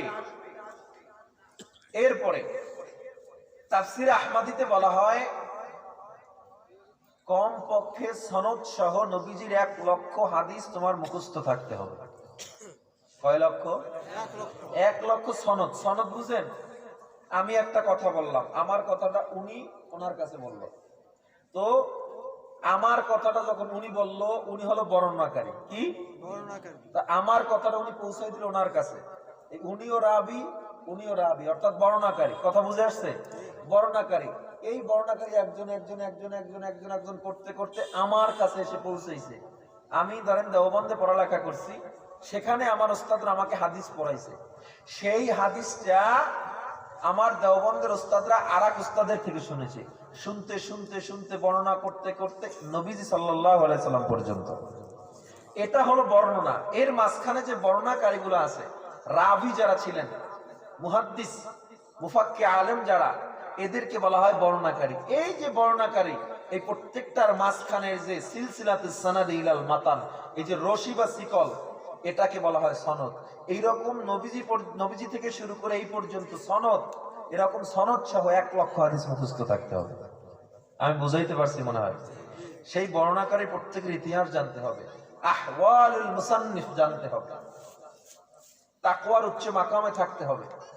কারণ আপনি কোরআন সুন্নাহ বুঝবেন, কোরআন সুন্নাহ থেকে মাসালা বের করবেন, এটা বহিযোগী বাংলা বই পড়েই মাসালা বের করবেন, এটা হবে না। আপনার মাযহাব মানার প্রয়োজন নাই এই গুণগুলো আপনার মধ্যে থাকলে। আপনি আমার জবাব দেন, এই গুণ কার মধ্যে আছে বর্তমান পৃথিবীতে? কার মধ্যে আছে? এই 4 গুণ, এই 5 গুণ, প্রত্যেকটা গুণ এতটুকু না, এতখানি করেছিল ইমামদের মধ্যে, এতখানি করে, এতটুকু না। আর একটা এক্সাম্পল দেই, ভারতের আনোয়ার শাহ কাশ্মীরি রহমাতুল্লাহ আলাইহির ব্যাপারে হয়তো অনেকে শুনেছেন। উনি একটা শব্দ যদি একবার শুনতেন 40 বছরে ভুলতেন না, এমন মেধা, তুখর মেধা। হাজার হাজার কিতাব লিখে গেছেন, তাফসীর লিখে গেছেন, হাজার হাজার খণ্ড। আমি গিয়েছি সেখানে, আল্লাহু আকবার, কত লিখিত তার বই। আনোয়ার শাহ কাশ্মীরিকে প্রশ্ন করা হয়, হে আল্লামা কাশ্মীরি, আপনার এত জেহেন, এত জ্ঞান, আপনি কেন ইমাম আবু হানিফার মাযহাবের উপরে চলতেছেন? আপনিও তো একটা মাযহাব তৈরি করতে পারেন, বুঝবেন। তখন আনোয়ার শাহ কাশ্মীরি কয়, তোমার কি মনে হয় আমি মাযহাব বানাই না? আমি মাযহাব তৈরি করেছি কোরআন সুন্নাহ সামনে রেখে। মাযহাব কি? মাযহাব মানে পথ, অর্থাৎ উম্মত যে চলবে একটা পথ তৈরি করেছি। ওই কোরআন সুন্নাহর মাসালাগুলো এক জায়গায় করে চলায় যে উম্মত, এটারই মাযহাব বলে, আলাদা কিছু না। তো আমি যে মাযহাব তৈরি করছি, তৈরি করে দেখলাম এই সব মাসালাগুলো ইমাম আবু হানিফা আরো আগে সব লিখে রাখছে। আমি যে মাযহাব লিখলাম, আমি দেখলাম যে সব মাসালাগুলো সমাধান বহুত আগে ইমামরা সবাই দিয়ে গেছেন। সুবহানাল্লাহ। তার মানে আমাদের জন্য কোনো কিছু অসম্পূর্ণ তারা রেখে যান নাই। এরপরেও যারা মাযহাব মানবেন না, আমি আপনাকে কাফের বলতে পারি না, কারণ আমি মুসলমান, আপনাকে কোনো কাফের বলবো। যারা মাযহাব মানবেন না তাদের জন্য এটা বললাম। একটা মাসআলা বের করতে হলে যে জ্ঞান লাগবে, ওই জ্ঞান না থাকলে আপনার জন্য মাযহাব মানা ফরজ। কারণ ওই জ্ঞান আপনার মধ্যে কি, আমাদের তো ওই বর্তমান যুগের কোন ওলামায়ে কেরামের মধ্যে নাই। 1 লাখ হাদিস কে মুখস্থ করতে পারবে? কে কোরআন সুন্নাহর নাহু সরফ বালাগাত ফাসাহাত মানতিক ইলমুল কালাম মানি ইলমুল ইস্তিআরা সব ইলম কার মধ্যে আছে? শুধু নাহু আরবি ব্যাকরণের উপরে যদি আমি ইলম শিক্ষা করা শুরু করি, মাদ্রাসায় 15 বছর পড়ে থাকতে হবে শুধু নাহুর উপর। কোথায় জ্ঞান? আল্লাহ এগুলো সব তাদেরকে দিয়েছিলেন। একটা উদাহরণ দিই, মহিষের গোশত খাওয়া, দুধ খাওয়া হালাল না হারাম? জোরে জবাব দেন। মহিষের দুধ আর গোশত হালাল, এই দলিল সিয়াসিত্তার বুখারী, মুসলিম, আবু দাউদ, ইবনে মাজাহ, তিরমিজি সহ মুওয়াত্তাইন যা বলেন, কোন হাদিসে এবং কোরআনের 6666 আয়াতের কোন আয়াতে এই দলিল নাই মহিষের দুধ হালাল, মহিষের গোশত হালাল, কোথাও নাই। তাইলে কেমনে সমাধান? কেমন? এই জন্যই ইমাম মাইকে কথা বলতেছি, কোরআন সুন্নাহর কোথাও তো প্রমাণ করতে পারবেন? জবাব দেন। মোবাইল চালাইতেছেন, কোথাও থেকে প্রমাণ করতে পারবেন? মসজিদের টাইলস, দোতলা মসজিদ, মেহরাব প্রমাণ করতে পারবেন? কেউ প্রমাণ করতে পারবেন না। তাহলে কোরআন এমন একটা মানবতার এমন একটা কোরআন, এমন একটা সংবিধান যে যুগ যুগ পর্যন্ত, কিয়ামত পর্যন্ত প্রত্যেকটা প্রযুক্তি আসুক, যা আসুক, তুমি কোরআনের দিকে তাকাইলে মনে হবে কেমন কেমন যেন কোরআন এখনই সমস্যার সমাধান লিখে দিয়েছে। এটাই কোরআন। আর এই সমাধানগুলো বের করার জন্য ওই ইলমগুলো দরকার, যেটা আমাদের নাই, ছিল ইমামদের। এজন্য ইমামরা বের করে দিছে। তাইলে মহিষের দুধ গোশত হালাল কেমনে হইলো? কিয়াস করে হইলো। কিয়াস আহলে হাদিসরা মানে না। কিয়াস করছে গরুর উপরে। সূরাতুল বাকারা গরু, গরু যেহেতু আল্লাহ হালাল করেছে, গরুর মতোই সবকিছু মহিষের, এজন্য কিয়াস করে গরু হালাল হয়ে গেছে। সুবহানাল্লাহ। দেখেন নবীজি, হাদিসটা হলো আতা সুবাতাল কওম ফাবালা ফাদাওয়াজা ইলা আখিরি হাদিস, মুগীরা ইবনে শুবা থেকে হাদিস। নবীজি একটা কওমের নিকট গেছেন, সেখানে গিয়ে দাঁড়িয়ে প্রস্রাব করেছে। সহিহ হাদিস। এখন যারা শুধু সহিহ হাদিস করেন, আপনারা দাঁড়ায় প্রস্রাব করেন কেন? হাদিসের উপর আমল করলে তো দাঁড়ায় প্রস্রাব করতে হবে। নবীজি দাঁড়ায় প্রস্রাব করে। হাদিসের উপরে আমল করতে গেলে নবীজি 12টার অধিক বিয়ে করছেন, কোন কোন রাওয়ায়াতে 11টা। তাহলে যারা শুধু হাদিস করেন, আপনারা 11টা বিয়ে করবেন? কথা কয় না। তার মানে হ্যাঁ, সব হাদিস আমলযোগ্য নয়, তবে সব হাদিস মানতে হবে, কিন্তু আমলযোগ্য নয়, বুঝতে হবে এই আমলযোগ্য কোনটা, আমলযোগ্য কোনটা না, এই পার্থক্যই করেছে উলামায়ে আহলে হক, ইমামরা। সুবহানাল্লাহ। নবীজি দাঁড়ায় প্রস্রাব করছে। আয়েশা রাদিয়াল্লাহু তাআলা থেকে হাদিস, নবীজি কখনো দাঁড়ায় প্রস্রাব করেন নাই। কারণ হাদিসে সংঘর্ষ লাগে গেল না। কেমনে সমাধান? এই সমাধানের জন্য ইমামরা। তাহলে ইমামরা কি সমাধান বের করলো? দেখেন, নবীজি দাঁড়ায় প্রস্রাব যেহেতু জীবনে কখনোই করে নাই, একবার পাওয়া যায়, তার মানে ওটা ছিল একটা ময়লার জায়গা, ওই কমটা ছিল ময়লার স্তূপের জায়গা। যেমন ঢাকার যাত্রাবাড়ি একটা ময়লার জায়গা। তো নবীজি সেখানে প্রস্রাব দাঁড়িয়ে করছেন। বসে পড়লে উঁচু জায়গা থেকে প্রস্রাব সিটে গায়ে লেগে নাপাক হয়ে যেতে পারে, নামাজের সমস্যা হবে। এই জন্য নবী ঠেকে পড়ে দাঁড়ায় প্রস্রাব করছে।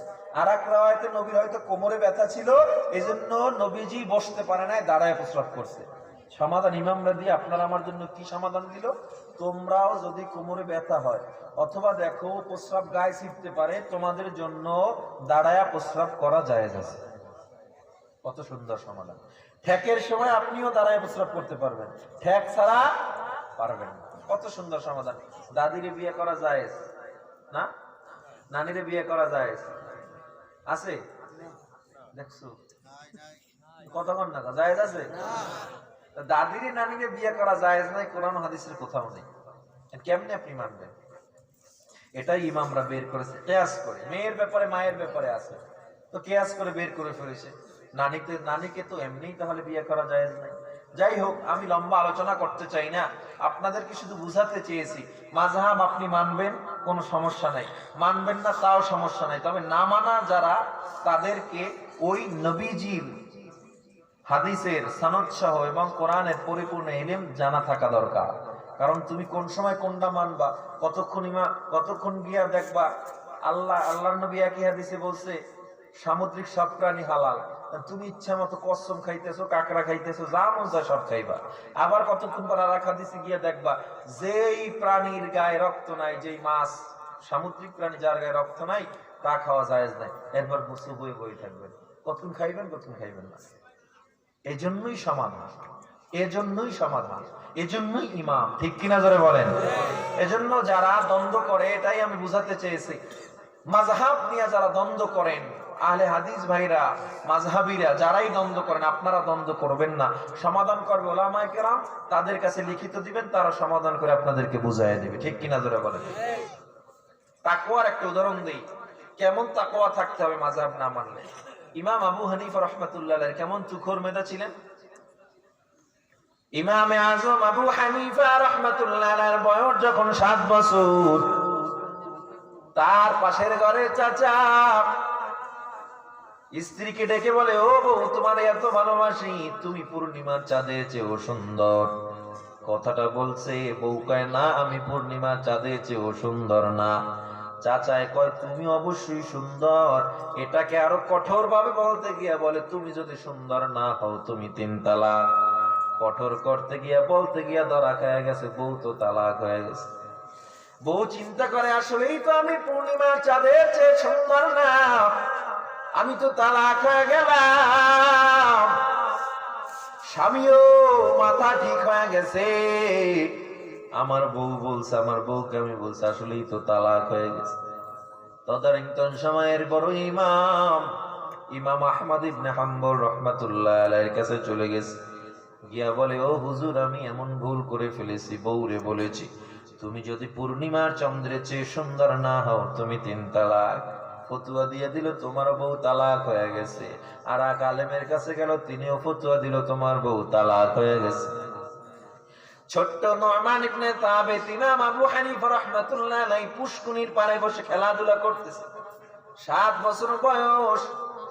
চাচা বাড়ির পাশ দিয়া যখন চলে যায়, দেখে চাচার চোখে পানি। ইমামে আজম ডেকে বলে, চাচা তোমার চোখে কেন পানি, তুমি কি কষ্ট করছো, কেমন তোমার মনের অবস্থা?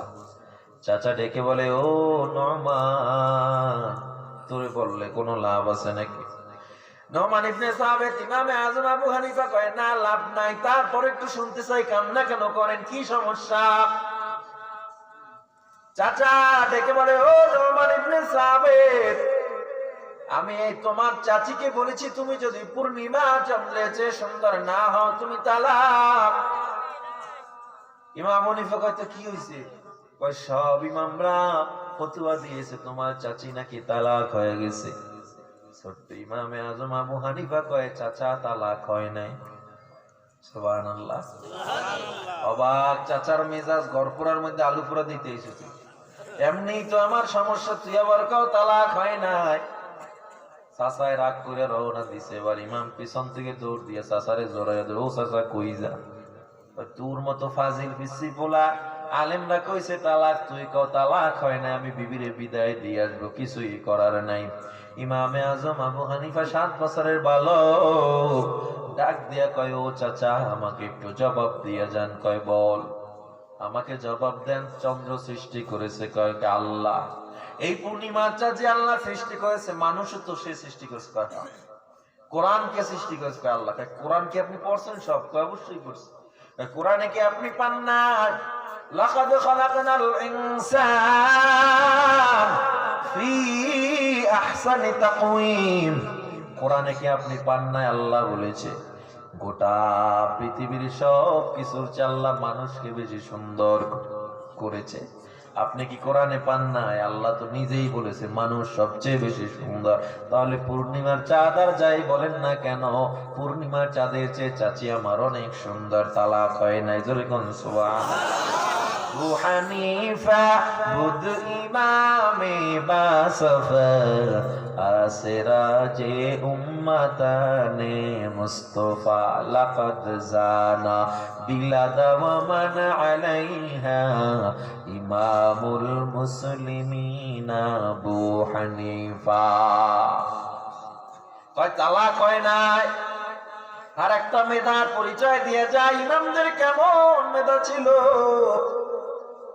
পাশের বাড়ির এক মুসলমান এক নাস্তিকের সাথে ঝগড়া লেগে গেছে। নাস্তিক আল্লাহ বলতে কিছু নাই, সৃষ্টিকর্তা বলতে কিছু নাই। মুসলমান কয় আছে, নাস্তিক কয় নাই। মুসলমান কয় আছে, নাস্তিক কয় প্রমাণ করতে পারবি। আবেগের ঠেলায় কয়ে দিস প্রমাণ করতে পারবো। পড়ছে তো বিপদে, কেমনে প্রমাণ করবে? আল্লাহ আছে। নাস্তিক কয় না, এমনি এমনি সব চলতেছে। আর মুসলমান কয় না আছে। কয় প্রমাণ করতে পারবি? কয় পারবো। প্রমাণ করতে পারেন, কি করা যায়? আগামীকালকে প্রমাণ করে দেবো। যা, মুসলমান কইছে আগামীকালকে প্রমাণ পেয়ে যাবে। দৌড়ে ইমাম আজমের ঘরে গেছে, আবু হানিফার ঘরে। যায় কয়, ও হুজুর বড় বিপদে পড়ে গেলাম, চ্যালেঞ্জ লইয়া ফলাইছি। কয় কি? কয় চ্যালেঞ্জ করেছি। নাস্তিক বলেছে আল্লাহ বলতে কিছু নাই, আমি বলেছি আল্লাহ বলতে কিছু আছে। ও ইমামে আজম বড় বিপদ। ইমামে আজম মুস্কি এসে বলে, কিসের বিপদ? ওই নাস্তিকের কথা তুই কানে নিবি না। তুই বলেছ আজকে আগামীকালকে প্রমাণ করবি। তুই নাস্তিককে জানায় দে কখন মিটিং এর টাইম দিবে, বাহাসের টাইম দিবে। আমি ইমামে আজম প্রমাণ করে দিব আল্লাহ বলতে কিছু আছে। সকাল 10টায় বিশাল আয়োজন করা হয়। আজ রাজার সাথে বিশাল ঝামেলা হয়ে গেছে। রাজাও ছিল তদানীন্তন সময়ের বড় নাস্তিক। রাজাও ওই নাস্তিকের পক্ষে, গোটা ময়দান মুসলমানের বিপক্ষে। 10টার সময় বিশাল বাহাসের আয়োজন করা হয়। একজন একজন করে আয়োজনের জন্য মানুষ যখন জমায়েত হয়ে গেল বিশাল ময়দান, মুসলমান অল্প কিছু সংখ্যায় এক কর্নারে বসে আছে চুপ করে। সবাই এসে পড়ছে, ইমামে আজম এখনো আসে না, আবু হানিফা কি আসবে না? ওই স্টেজে উঠিয়া নাস্তিকের একজন ভাষ্যকার বলে, ও মুসলমানের দল, তোমাদের ইমাম তো আগেই ডরে গেছে। আগে যদি বলতো এত কষ্ট করে আয়োজনের কোনো প্রয়োজন ছিল না। তোমার ইমাম যে ঠকছে, আগেই বললেই তো হইতো। মুসলমান চোখে পানি ছেড়ে আল্লাহর দরবারে কান্না শুরু করে দেয়। আল্লাহ গো, তুমি তোমাকে না দেখে বিশ্বাস করেছি, নবীকে না দেখে বিশ্বাস করেছি। আল্লাহ গো, তুমি আমাদেরকে হারায়া দিও না। ইমামে আজম এখনো কেন আসে না? টেনশন। বাহাসের আখিরি ঘোষণা দেওয়া হয়। নাস্তিক দ্বারা বলে, বাহাসের সমাপ্তি ঘোষণা করলাম। বলতে বলতে তাকায়া দেখে পশ্চিম আকাশে সূর্যটা যখন অস্ত যায়, ঘোড়ার পায়ের ধুলি উড়িয়ে দুর্দান্ত গতিতে ইমামে আজম দুর্দান্ত গতিতে গিয়ে আসতেছে। আল্লাহু আকবার বলেন, আল্লাহু আকবার। ইমামে আজম সামনে আগায়, মুসলমানের অন্তরে আরো সাহস বেড়ে যায়। মুসলমান দাঁড়ায়, তার নারায় তাকবীর দেওয়া শুরু হয়ে যায়। গোটা ময়দানটা আবার থমকে যায়। ইমামে আজম আজকে আসতেছে, কি না জানি জবাব দিয়ে দেয়, কি না জানি জবাব দিয়ে দেয়। কারণ 7 বছর বয়স থেকে এই ছোট্ট বাচ্চাটা আজ কত বড় হয়ে গিয়েছে, হাজার হাজার কিতাব লিখে ফেলেছে। কেমনে আজকে প্রমাণ করবে আল্লাহ বলতে কিছু আছে? ইমামে আজম স্টেজের কর্নারে এসে দাঁড়ায় যায়। নাস্তিকরা মুস্কে এসে বলে, হ্যাঁ ইমামে আবু হানিফা, তুমি যদি আগেই বলতা, তোমায় আগে বললে আমরা এত কষ্ট করতাম না, এত খরচ করাইছো। আগেই যদি বলতা তুমি পারবা না, তাই তো আমরা চলে যাইতাম। সুতরাং পূর্ব শর্ত অনুযায়ী তুমি এই এলাকা ছেড়ে চলে যাইবা। ইমামে আজম কয়, দাঁড়াও দাঁড়াও, এলাকা ছেড়ে যাবো, তবে এর আগে আমার কিছু কথা আছে, শুনে নাও। ওদিকে নাস্তিক আবার শর্ত ধরছে, তোমরা যদি আল্লাহরে প্রমাণ করতে পারো, আমি আল্লাহর উপর ঈমান আনবো, মুসলমান হয়ে যাব। নাস্তিক রাজাও বলেছে, আমিও মুসলমান হয়ে যাব। কারণ তারা জানে আল্লাহ আছে এর কোন উদাহরণ তারা দিতে পারবে না। ইমামে আজম বলে আমার কথাটা শোনেন, আগে আমি প্রমাণ করার আগে কিছু কথা শোনেন। কয় বলো। আমি যখন রওনা দিলাম বিশাল এক নদী আমার সামনে পড়লো।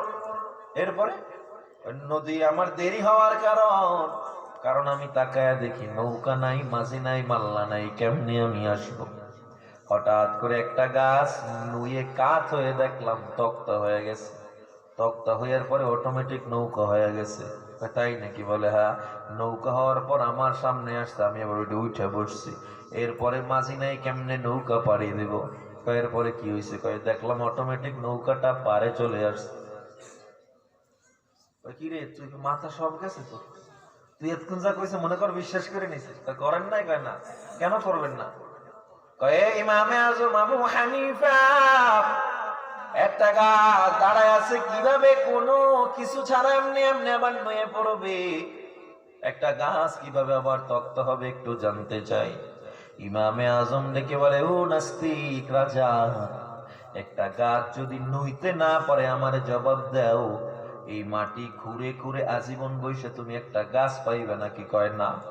এই মাটির নিচে একটা ফল পাইবে নাকি? কয় না। এই মাটির নিচে তুমি একটা সাধারণ ধান পাইবে নাকি, চাউল পাইবে নাকি? কয় না। কয় কোত্থেকে আসলো? একটা গাছ যদি এমনি এমনি না শুইতে পারে, এমনি এমনি কেমনে আবার উঠলো? সুবহানাল্লাহ। এমনি এমনি যদি শুইলো না, গাছটা উঠলো কিভাবে? আমার জবাব দাও। একটা গাছ যদি এমনি এমনি না শুয়ে তক্তা না হয়ে নৌকা না হতে পারে, আমাকে একটু জবাব দাও। একজন কারিগর ছাড়া যদি নৌকা না হয়, একজন মাঝি ছাড়া যদি নৌকা না চলে, এই আসমান জমিন কে চালায়? এই সূর্যটাকে কে চালায়? পশ্চিম আকাশের সূর্যটাকে কে অস্ত দেয়? আবার পূর্ব আকাশে কে সূর্যটারে উদিত করে দেয়? ও নাস্তিকের দল শুনিয়া নাও, একজন কারিগর একজন আল্লাহ আছে বিধায় এগুলো চলতেছে। যেরকম সুবহানাল্লাহ। নাস্তিকের মাঠ হয়ে গেছে, আসলেই তো আল্লাহ বলতে কিছু আছে। আজও পর্যন্ত কোটি কোটি বেঈমান নাস্তিকরা চিন্তা করে আসলে তো একজন কেউ আছে, নাইলে এমনি এমনি বৃষ্টি হওয়ার কথা না, এমনি এমনি বান্দা চন্দ্রগুলো চলার কথা না, কোনো কিছু এমনি এমনি হয় না। হয়ে গেছে নাস্তিক, কেমনে আটকে? আচ্ছা মানলাম, আমার একটা শর্ত যদি আর তুমি একটা জবাব দিতে পারো, তাইলে তোমার উপর ঈমান আনবো। যাও। কয়টা? একটা যদি জবাব দাও। ইমাম আজম কয়, কোন কি কইবেন? কোন? তোমার আল্লাহ যেহেতু আছে, প্রমাণ পাইলাম, ঠিক আছে, তাহলে কত তোমার আল্লাহ এখন কোন দিকে তাকায় রয়েছে? ইমাম আজম কয়, সবার দিকে তাকায় রয়েছে। কয় তোর মাতার তার সব শেষ। একজন আল্লাহ, কোটি কোটি মানুষ পৃথিবীতে, আবার সবার দিকে তাকায় রয়েছে, তোর মাথা সব গেছে। ইমাম আজম ডেকে বলে, কে আছো? একটা মোমবাতি নিয়ে আসো। ইমাম আজম একটা মোমবাতি ধরাইলো, ছোট্ট একটা মোমবাতি। মোমবাতিটা মজলিসের সামনে ধরে সবাইকে প্রশ্ন করলো, আপনারা জবাব দেন, মোমবাতিটা কার দিকে তাকায় আছে? মজলিসের সবাই হাত উঠাইছে, আমার দিকে তাকায় আছে। ইমামে আজম ডেকে বলে, ও রাজা, ক্ষুদ্র একটা মোমবাতি হাজার হাজার মানুষের দিকে এক নজরে তাকায়া ফেললো, আর আহকামুল হাকিমিন আমার আল্লাহ ক্ষুদ্র পৃথিবীর দিকে কেন তাকাতে পারবে না? একটা মোমবাতি যদি সবার দিকে তাকাতে পারে, একই টাইমে, আল্লাহ কেন তাকাতে পারবে না? আল্লাহ কি মোমবাতির চেয়ে ছোট? নাস্তিকরা ঠক, মুসলমান তো হইতে কাজটা সব মাইনে নিলাম, ছোট্ট একটা জবাব দিই আর শেষ, আর ঝামেলা নেই। ছোট্ট একটা। ইমাম আজম তো সব জবাব দিতে পারবে, শক্তি আছে। বনবলাস ক কি করি, ক বল দেখি, কি কি দিয়ে আমার আটকাবি, বল।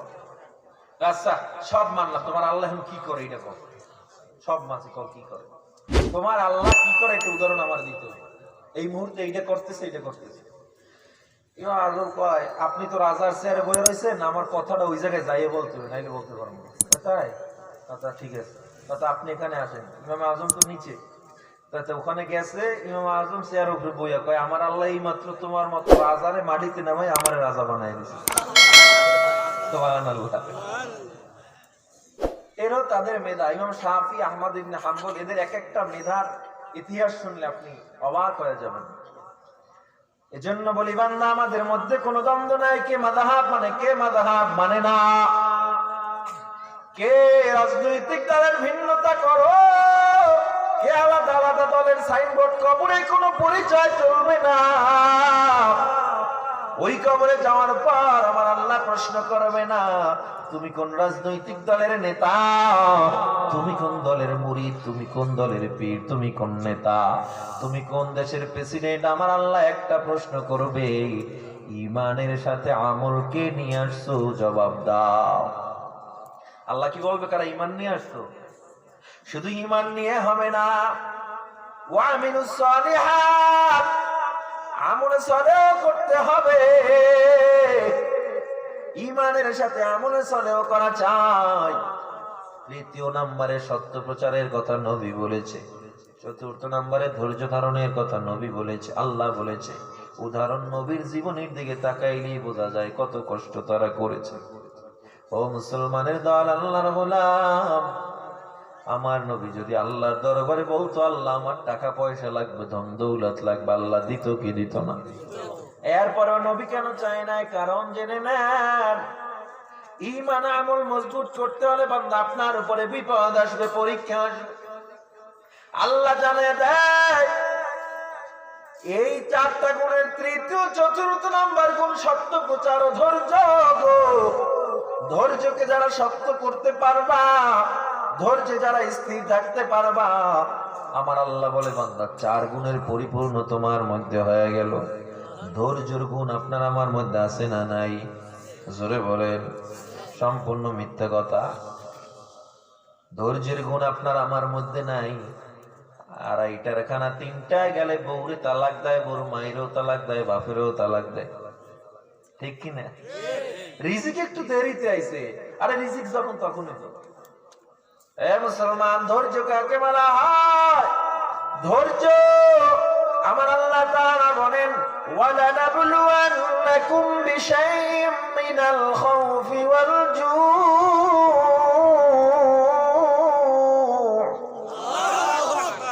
والجوع ونقص من الأموال والأنفس والثمرات।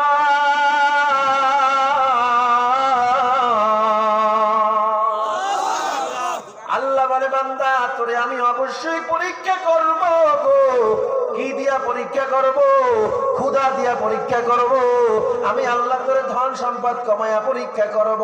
আমি আল্লাহ তোকে ভয় দেখায়া পরীক্ষা করব। যারা ধৈর্য ধারণ করবি তারাই সফল হয়ে যাবে। তার মানে যত বিপদ আসে কার পক্ষ থেকে? জোরে জবাব দেন, কার পক্ষ থেকে? বিপদ আসবে আল্লাহর পক্ষ থেকে। মুমিন বলবে আলহামদুলিল্লাহ। গতকাল এত ভয়ঙ্কর অ্যাক্সিডেন্ট হইলাম বান্দা, মানুষ আমাদেরকে গেট লক হয়ে গেছে, টেনে টেনে বের করতেছে। প্রত্যেকটা মানুষ মনে করছে কেউ বেঁচে নাই। আবার যখন বের হইলাম আলহামদুলিল্লাহ বলে তাকায় দেখলাম বেঁচে আছি।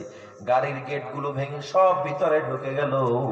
এত বড় দুর্ঘটনা বান্দা, আমাকে জবাব দেন, এই মাল আমার নষ্ট হইল, 2 লাখ 3 লাখ টাকার ক্ষতি হয়ে গেল। আমার এই যে মাল নষ্ট হয়েছে, এটা আল্লাহ আমার উপরে জুলুম করছে। জোরে বলেন না রে বান্দা না। আমার আল্লাহ বলে আমি তাকেই বেশি বিপদ দেই যাকে বেশি ভালোবাসি। এমন একটা ঘর যদি দেখেন বিপদ নাই, মনে করবেন ওর ঘরে আল্লাহর রহমত নাই, মনে করবেন। অনেক গরিব মনে করে আল্লাহ আমাকে গরিব বানাইছে, আল্লাহ অনেক ধনিক কত টাকা দিয়েছে, আল্লাহ আমার উপরে বিপদ দিয়েছে। না না, ওরে বান্দা আমার নবী জানায় দেয়, ও গরিব, তুই ওই গরিবী হালতে যদি আমি আল্লাহকে একবার আল্লাহ বলে ডাক দাও, আমি আল্লাহর কুদরতি অন্তরটা কত ঠান্ডা হয়ে যায়। তুই যদি আমলের ময়দানে নিজেকে গুছায় নাও, আমি আল্লাহ তোকে ধনির 500 বছর আগে জান্নাত দিয়া দিব। ও গরিবের দল, আল্লাহ তোমার উপরে জুলুম করেন নাই।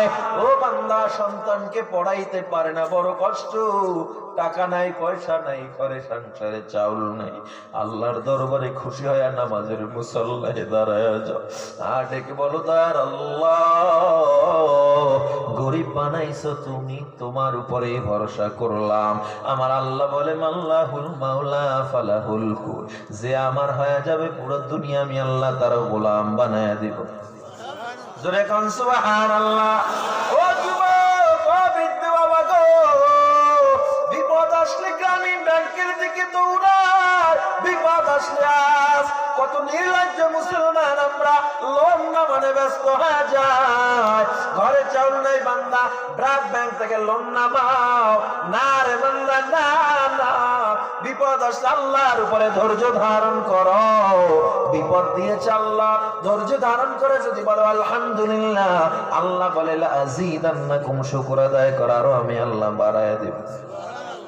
যত শুকর আদায় কিরে, তোর স্যালারি কত কয় 12,000, তোর স্যালারি কত কয় 50,000, 12,000 বলায় কয় আল্লাহ আমারই এত বিপদ দিল, তোর এত টাকা আমার আল্লাহ দেয় নাই, বরং আল্লাহ বলে তুই 12,000 পাইছো বান্দা, তুই তাকায় দেখ কত মানুষ 12,000ও পায় না, না খেয়ে রাস্তায় রাস্তায় ঘুরতেছে। কত মানুষ ভিক্ষা করে খায়, তার তো কোনো টাকা নাই, যেদিন টাকা পায় সেদিন খায়। তুই যদি 12,000 পেয়েও বলতে আলহামদুলিল্লাহ, আমার 12,000 অনেক, আলহামদুলিল্লাহ, আমার আল্লাহ বলে লাযীদান্নাকুম, তোর 12,000 কে আরো বাড়ায় দিতাম আমি আল্লাহ।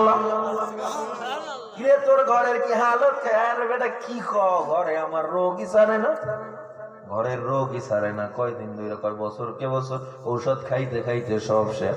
তুই যদি বলতে আলহামদুলিল্লাহ আল্লাহর রহমতে ভালো আছি, তবে দোয়া করবেন আল্লাহ যেন রোগগুলো সব উঠাইয়া দেয়। আল্লাহ বলে তুই আলহামদুলিল্লাহ বলছো, আমি আল্লাহ খুশি হয়ে গেলাম, আমি আল্লাহ তোর বিপদ আপদ দূর করে তোর নিয়ামত আরো বাড়াইয়া দিব। এজন্য আমার নবী বলেন, এ বান্দা, ধৈর্য মহামূল্যবান একটা সম্পদ। আইয়ুব আলাইহিস সালাম 18 বছর পোকায় খেয়েছে আইয়ুবকে, এরপরও মালিককে ভুলি নাই। হঠাৎ করে যেদিন পোকায় খাইতে খাইতে খাইতে খাইতে আইয়ুব নবীর জিহ্বায় পোকা ধরে গেল, কিরা পোকা। আইয়ুব নবী এবার আল্লাহর দরবারে কান্না করে, আল্লাহ এত রোগ দিয়েছো, আমি কোনোদিন তোমার দরবারে আমি আরজি করি না, আল্লাহ রোগ সরাইয়া দাও। আমি বলছি আলহামদুলিল্লাহ, তবে এই জিহ্বার পোকাটা তুমি সারায়া নাও। এই জিহ্বায় যদি পোকা ধরে আমি তোমাকে কিভাবে আল্লাহ বলে ডাকবো? জোরে বলেন আল্লাহু আকবার, আল্লাহু আকবার। আমার আল্লাহর কথাটা কত পছন্দ হয়ে যায়, আল্লাহ নিমেষেই তাকে আবার আগের মতো যৌবনের রূপ ফিরায় দেয়। ও যুবক, ধৈর্য ধারণ করো, ফলাফল দিবে কে? ইউসুফ নবী আল্লাহর কত বড় পরীক্ষায় ইয়াকুব আলাইহিস সালামের থেকে 36 বছর আল্লাহ আলাদা রেখেছে।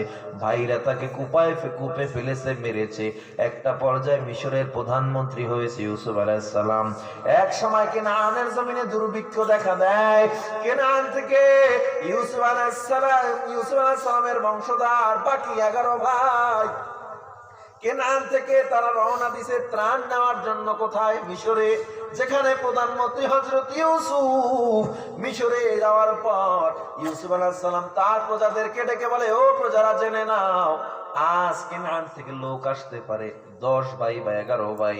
এরা যদি আসে আমারে খবর দিবা, ত্রাণ দিবা না। ওই 11 ভাই 36 বছর পর যখন ইউসুফের বারান্দায় ঢুকলো, প্রজারা গিয়া খবর দিল, হে মহারাজ, কেনান থেকে 10 ভাই এসেছে ত্রাণ নেওয়ার জন্য। ইউসুফ আলাইহিস সালাম চেহারায় একটা নেকাব লাগাইলো, চেহারাটা বন্ধ করিয়া ভাইদের সামনে গিয়া দাঁড়ায়া বলে, হে কেনানের অধিবাসী, তোমাদের বাবার নাম কি? বলে ইয়াকুব। তোমার বাবা কেমন আছে? কয়েকটা সন্তানের চিন্তায় কান্না করতে করতে বাবা অন্ধ হয়ে গেছে। ইউসুফ আলাইহিস সালাম রাজার হালও ধৈর্য ধরতে পারে না, দৌড়ে তার কামরায় গিয়ে হাউ মাউ করে কান্না শুরু করে দিছে। আহারে, আমার বাবা না জানিয়ে আজ কত কান্না করে আমার জন্য, কতই না কষ্ট করে। সব ভাইদেরকে রাজকীয় খানা দেওয়া হইল। সূরা ইউসুফে আপনারা পড়ে দেখবেন বাড়ি গিয়া তাফসীর বিশদ। আমি ইউসুফ জুলাইখার কিসসা বলতেছি না। আল্লাহ কত ভালোবাসে বান্দাকে, ধৈর্য ধারণ করলে বুঝে নেন। আল্লাহ পাক রব্বুল আলামিন ইউসুফ আলাইহিস সালামকে কত ভয়ঙ্কর পরীক্ষা করলেন। একদম দোষ নাই, বিন্দু পরিমাণ দোষ নাই। জুলাইখা অপবাদ দিয়া 14 বছর জেল খাটাইছে। কয় বছর? ওরে বান্দা, 14 বছর জেল খাটানোর পর আল্লাহ এমন সম্মান দিয়েছে, গোটা মিশর, গোটা পৃথিবী তাকে নাম নিয়েছে। ঠিক কিনা জোরে কও। এ মুসলমান ইমানদার, ইমানদাররা জেল খাটলে অসম্মান হয় না, বরং আল্লাহ মর্যাদা আরো বাড়ায়া দেয়। ইউসুফ আলাইহিস সালাম ঘরের ভিতরে চলে গেল, নিজে আবার স্বাভাবিক হয়ে সামনে আসলো। সামনে আসার পর রাজকীয় খানা। ইউসুফ আলাইহিস সালাম ডেকে বলে, ও কেনানের অধিবাসী, তোমরা কয় ভাই? আমরা 11 ভাই। 11 ভাই। আর কে? কয় আমার বাবা যেই সন্তানের জন্য অন্ধ হয়ে গেছে, ওই ঘরে আর একটা সন্তান জন্ম নিয়েছে। কয় তার কি নাম ছিল? বলে ইউসুফ। ওই ইউসুফের একটা আপন ভাই হয়েছে, নাম হলো বিনিয়ামিন। ইউসুফ আলাইহিস সালাম নিজেকে কন্ট্রোল করতে পারতেছে না নিজের ছোট ভাইকে দেখার জন্য। কয় তোমার ভাই কি হয়েছিল? কয়টা চোর ছিল, এর লেগে ফালাই দিয়েছে। ইউসুফ আলাইহিস সালামের সামনে কইছে। ইউসুফ আলাইহিস সালাম কয় চোর ছিল সত্য? কয় হ্যাঁ। ইউসুফ আলাইহিস সালাম বলে, যাও, সবাইকে 3 মাসের ত্রাণ দিয়ে দিছে, কারণ কেনানে দুর্ভিক্ষ 3 মাস পর আবার তারা ফিরবে। ইউসুফ আলাইহিস সালাম শর্ত দিয়ে দিছে, তোমার হারানো ভাইয়ের ছোট ভাইকে যদি দ্বিতীয়বার না নিয়ে আসো, তোমাকে আমরা ত্রাণ দিব না। বাড়ি যাওয়ার পর, অন্ধ ইয়াকুবের কিনারায় যাওয়ার পর গিয়া ডাক দিয়া কয়, বাবা, আবার যখন ত্রাণ আনতে যাব, বিনিয়ামিনকে নেওয়ার জন্য বলেছে। পয়গম্বর ইয়াকুব ডাকে বলে, না না, তোদের কাছে ইউসুফকে দিয়ে আমি কতই না কান্না করেছি। আজ আমি 36টা বছর পর্যন্ত কান্না করতে করতে আমি অন্ধ হয়ে গেছি। তোকে আমি আর বিনিয়ামিনকে দিব না। ঘরের সব সদস্য ইয়াকুবের বিরোধী হয়ে গেল। বাবা, এটা কেমন কথা? ত্রাণ শেষ পর্যায়ে আমরা যদি আজকে বিনিয়ামিনকে না দেই, ওই মিশরের প্রধানমন্ত্রী খানা দিবে না, না খেয়ে থাকবো। ইয়াকুব নবী চিন্তা করলেন, হায় হায়, সেটাও তো কথা। তারপর আল্লাহর উপরে সুপর্দ করে ভাইদের হাতে বিনিয়ামিনকে তুলে দেয়। ওই কেনানের 11 ভাই যখন আবার ঢুকে গেল কোথায়? মিশরে। মিশরে ঢোকার পর প্রজারা খবর দিল, হে মহারাজ, আজকেও তারা এসেছে, আপনি খবর দিতে বলেছিলেন। ইউসুফ আলাইহিস সালাম কয়, সবাইকে রাজপ্রাসাদের মধ্যে নিয়ে আসো। রাজপ্রাসাদের মধ্যে যখন আনা হয়, ইউসুফ আলাইহিস সালাম নিকাব খুলে না। ইউসুফ আলাইহিস সালাম বিনিয়ামিন ইশারা দিয়ে বলে, এদিকে আসো। পিছনের কামরায় নিয়ে ইউসুফ আলাইহিস সালাম বিনিয়ামিনকে বসাইয়া, বিনিয়ামিন চিন্তায় পড়ে গেল, আরে রাজা আমাকে এত কেন সমাদর করতেছে? আমি কি এমন মানুষ হয়ে গেলাম? এত বড় মিশরের প্রধানমন্ত্রী, সে আমাকে কেন এত কদর করতেছে? ইউসুফ আলাইহিস সালাম চেহারার থেকে মেকআপটা সরাইয়া ফেলছে। এবার ডাক দিয়া কয়, ভাই, তুমি আমাকে চিনো নাকি? বিনিয়ামিন কয়, না, চিনি না, তবে আপনাকে আমার আব্বার মতো দেখা যায়। ইউসুফ আলাইহিস সালাম ডেকে বলে, রে ভাই, আমার আব্বা কেমন আছে? ইউসুফের চিন্তা, আব্বা কান্না করতে করতে অন্ধ হয়ে গেছে। ইউসুফ আলাইহিস সালাম বিনিয়ামিনের কপালে চুমু খায় আর ডাক দিয়া কয়, ভাই, আমি তোর হারিয়ে যাওয়া সেই ভাই ইউসুফ। আল্লাহ আমাকে 35টা বছর পর্যন্ত আলাদা রেখেছে। আজ আমি মিশরের প্রধানমন্ত্রী, আমার বাবাকে বড় দেখতে মনে চায়। ইউসুফ আলাইহিস সালামকে দেখিয়া বিনিয়ামিনও কপালে চুমু খায় আর কয়, ভাইয়া, আব্বা তোমার জন্য কত পাগল পারা, তুমি যদি আজকে যাও বুঝতে পারবা। ইউসুফ আলাইহিস সালামকে আল্লাহর পক্ষ থেকে ওয়াদা নাই, আল্লাহ আমাকে পরীক্ষা করতেছে, আমি ধৈর্য ধারণ করতেছি। এত মায়ার বাবাকে ফালাইয়া আমি এত দূরে থাকতেছি একমাত্র আল্লাহর জন্য। ইউসুফ আলাইহিস সালাম বলে, তোর ভাইদেরকে বলবি না বিনিয়ামিন আমি যে ইউসুফ কথা বলিয়া নেকাবটা লাগাইয়া ভিতরে চলে গেল। বিনিয়ামিনকে রাখবে কেমনে? কারণ ইউসুফ তো 35 বছর আপন মানুষ ছাড়া কিভাবে বিনিয়ামিনকে কাছে রাখবে? বিনিয়ামিনকে কয়, বিনিয়ামিন ঘাবড়াইবে না, তোমাকে আমি রাখবো। ওদিকে ইয়াকুব চিন্তায়, বিনিয়ামিনকেও না জানি আবার তারা ফালায় আসে। ইয়াকুব আলাইহিস সালামের টেনশন, বিনিয়ামিন না জানি আবার হারা যায়। ইউসুফ আলাইহিস সালাম সব ভাইদেরকে বার ত্রাণ দিয়া বিদায় করে দিল, বিনিয়ামিনকেও বিদায় করে দিয়েছে। একজন প্রজারে ইউসুফ নবী ডেকে বলছে, বিনিয়ামিনের পোটলার মধ্যে একটা স্বর্ণের পেয়ালা ঢুকাইয়া দাও। বিনিয়ামিনের পোটলার মধ্যে স্বর্ণের পেয়ালা ঢুকাইয়া দিল। হঠাৎ রাজ দরবারে গেটে প্রজারা দাঁড়ায় গেল, বল্লম ছুরি নিয়া, দাঁড়াও, রাজ দরবারের স্বর্ণের পেয়ালা চুরি হয়ে গেছে। এই যারা ত্রাণ নিতে আসছো বিভিন্ন দেশ থেকে, তোমাদের মধ্যেই আছে, একজন একজন করে সার্চ করো। ইউসুফ আলাইহিস সালাম রাজসিংহাসনের দোতলায় বসে সব দেখতেছে। ইউসুফ আলাইহিস সালাম তাকায়া দেখে বিনিয়ামিন, সবাই বিনিয়ামিনও জানে না তার পোটলার মধ্যে স্বর্ণের পেয়ালা। একজন একজন একজন একজন করে যখন সার্চ শুরু করে দিল, ওই 10 ভাইয়ের ব্যাগে যখন হাত দিল, ভাইদের মেজাজ গরম হয়ে গেছে। কারণ নবীর সন্তান কখনো চোর হতে পারে না, যতই ভাইয়ের শত্রু থাক তারা চোর না। ইয়াহুদা ডেকে বলে, খবরদার পূজা, তোর রাজাকে গিয়া বল আমরা ইয়াকুব নবীর সন্তান, আমার বাবা এই জামানার নবী। তোর রাজাকে গিয়া বল আমরা চুরি করি না। প্রজারা বলে, না না, রাজার হুকুম, সবাইকে সার্চ করতে হবে। চুপ করে সবাই দাঁড়ায় গেছে। একজন একজন করে সার্চ করে বিনিয়ামিনের পোটলার মধ্যে যখন স্বর্ণের পেয়ালা পেয়ে গেল, সবাই অবাক হয়ে গেল। ইয়াহুদাও বিশ্বাস করতে পারে না, বাকি ভাইরাও বিশ্বাস করতে পারে না। ইউসুফ আলাইহিস সালাম উপর থেকে নিচে নেমে আনলো, কার পোটলার মধ্যে পাওয়া গেছে? সবাই কয়, হে মহারাজ, এই 11 ভাইয়ের ছোট্ট ভাই বিনিয়ামিনের পোটলার মধ্যে এই পেয়ালা পাওয়া গেছে। এবার ভাইরা কিভাবে কি উত্তর দিবে? ইউসুফের দিকে তাকায় কয়, ওর বড় ভাইও ছিল চোর, ও চোর, আমাদের দোষ নাই। ইউসুফ আলাইহিস সালাম দেখতেছে বিনিয়ামিনও তো নবীর সন্তান, আপন ভাই, গোটা রাজ দরবারেও সেও বিশাল সমালোচিত হয়ে যাবে। কিন্তু বিনিয়ামিনকে গ্রেফতার করার কথা না, না, গ্রেফতার করিয়া তাকে জেলখানায় না দিয়া রাজার কামরার মধ্যে ঢুকাইয়া দিছে। সবাই তাকায় রইছে, বিনিয়ামিন তো আসামি, তাকে রাজার কামরায় কেন ঢুকাইল? রাজার কামরায় রাজা ছাড়া কেউ যেতে পারে না। ইউসুফ আলাইহিস সালাম পিছনে পিছনে দৌড়ে বিনিয়ামিনের পাশে গেল, দরজাটা বন্ধ করিয়া ফল ফ্রুট ভাইকে খাওয়ায় দে, আর কয়, ও ভাই তুই কান্দিস না, আমি নিজে পেয়ালা ঢুকায় রাখছি তোরে কাছে রাখার জন্য। বিনিয়ামিন কয়, ও ভাইয়া, এটা ছাড়া কি কোনো পন্থা ছিল না? কয়, না না। আমার আল্লাহ ডাক দিয়া কয়, ইউসুফ, দরকার নাই, বহুত হয়েছে, এবার একটু তুমি ভাইদের কাছে পরিচয় দিয়া দাও। কারণ তোমাকে আমি 36টা বছর পর্যন্ত পরীক্ষা করেছি, তুমি ফেল করো নাই, তুমি ধৈর্যের পরীক্ষা দিয়েছো ইউসুফ। ইউসুফ আলাইহিস সালাম কান্না জড়িত কণ্ঠে দৌড় দিয়া ভাইদেরকে ডাক দিয়া বলে, ও আমার ভাইরা, আসো, তোমরা কোথায় যাও? আজ যদি আমার বাবার কাছে যাও, বেনিয়ামিনের বিয়োগ ব্যাপে বাবা মারা যাবে গো। আর বাবাকে কষ্ট দিও না বলেই যখন মেকআপটা ছড়াইয়া ফেললো, ভাইদের আর বুঝতে বাকি নাই, এই সেই ইউসুফ। সম্মানের জন্য সবাই সিজদায় পড়ে গেল, বিনিয়ামিনও সিজদায় পড়ে গেল।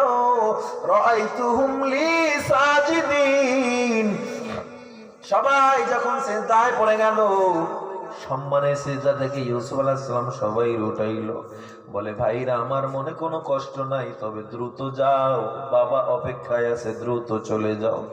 বাবাকে একটু দেখতে মনে চায়, 35টা বছর পর্যন্ত বাবারে দেখতে পারি না।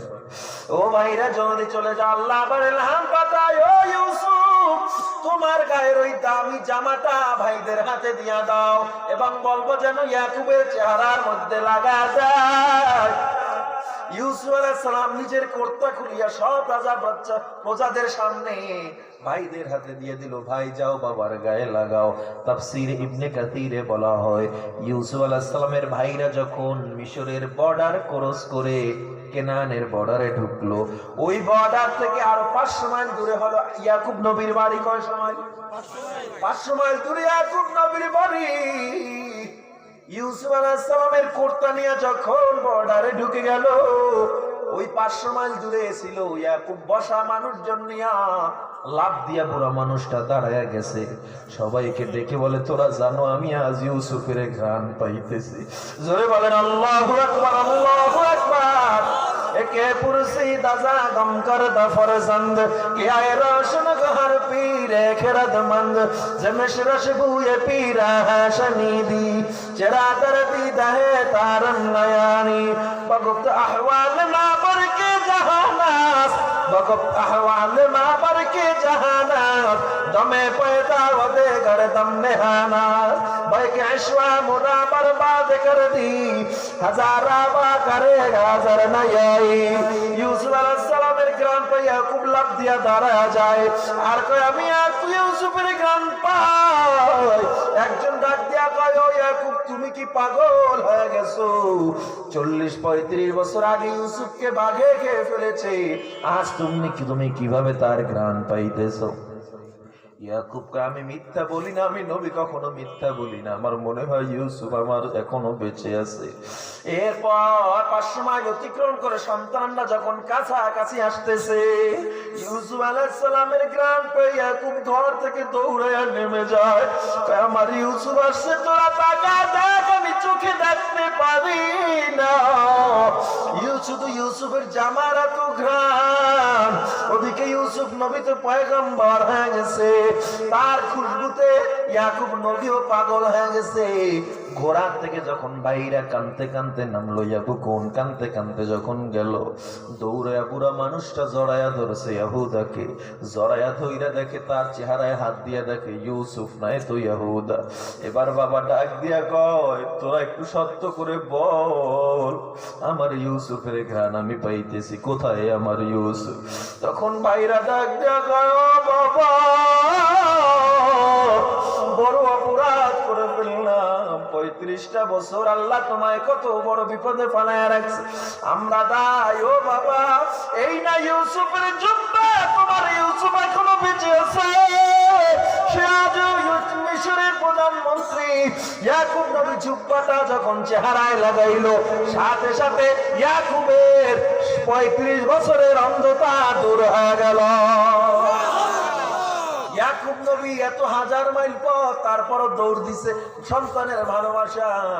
বাবা ডাক দিয়া কয়, বাবা ঘোড়ার পিঠে চলো। ঘোড়ার পিঠে করে যখন মিশরের বর্ডারে চলে গেছে, তাফসীরে বলা হয় ওই বর্ডার থেকে নামতে গিয়া হযরত ইয়াকুব আলাইহিস সালাম 12 থেকে 14 বার হোঁচট খেয়ে পড়ে গেছে।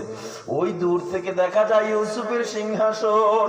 ইয়াকুব ডাক দিয়া কয়, দেখ আমার ইউসুফকে দেখা যায়, ওই আমার ইউসুফ। ইউসুফ আলাইহিস সালাম রাজাদের কোনো নিয়ম নাই, প্রজাদের নিয়ম ভেদ করিয়া পাগলের মতো দৌড়ায়, ওই তো আমার বাবাকে দেখা যায়।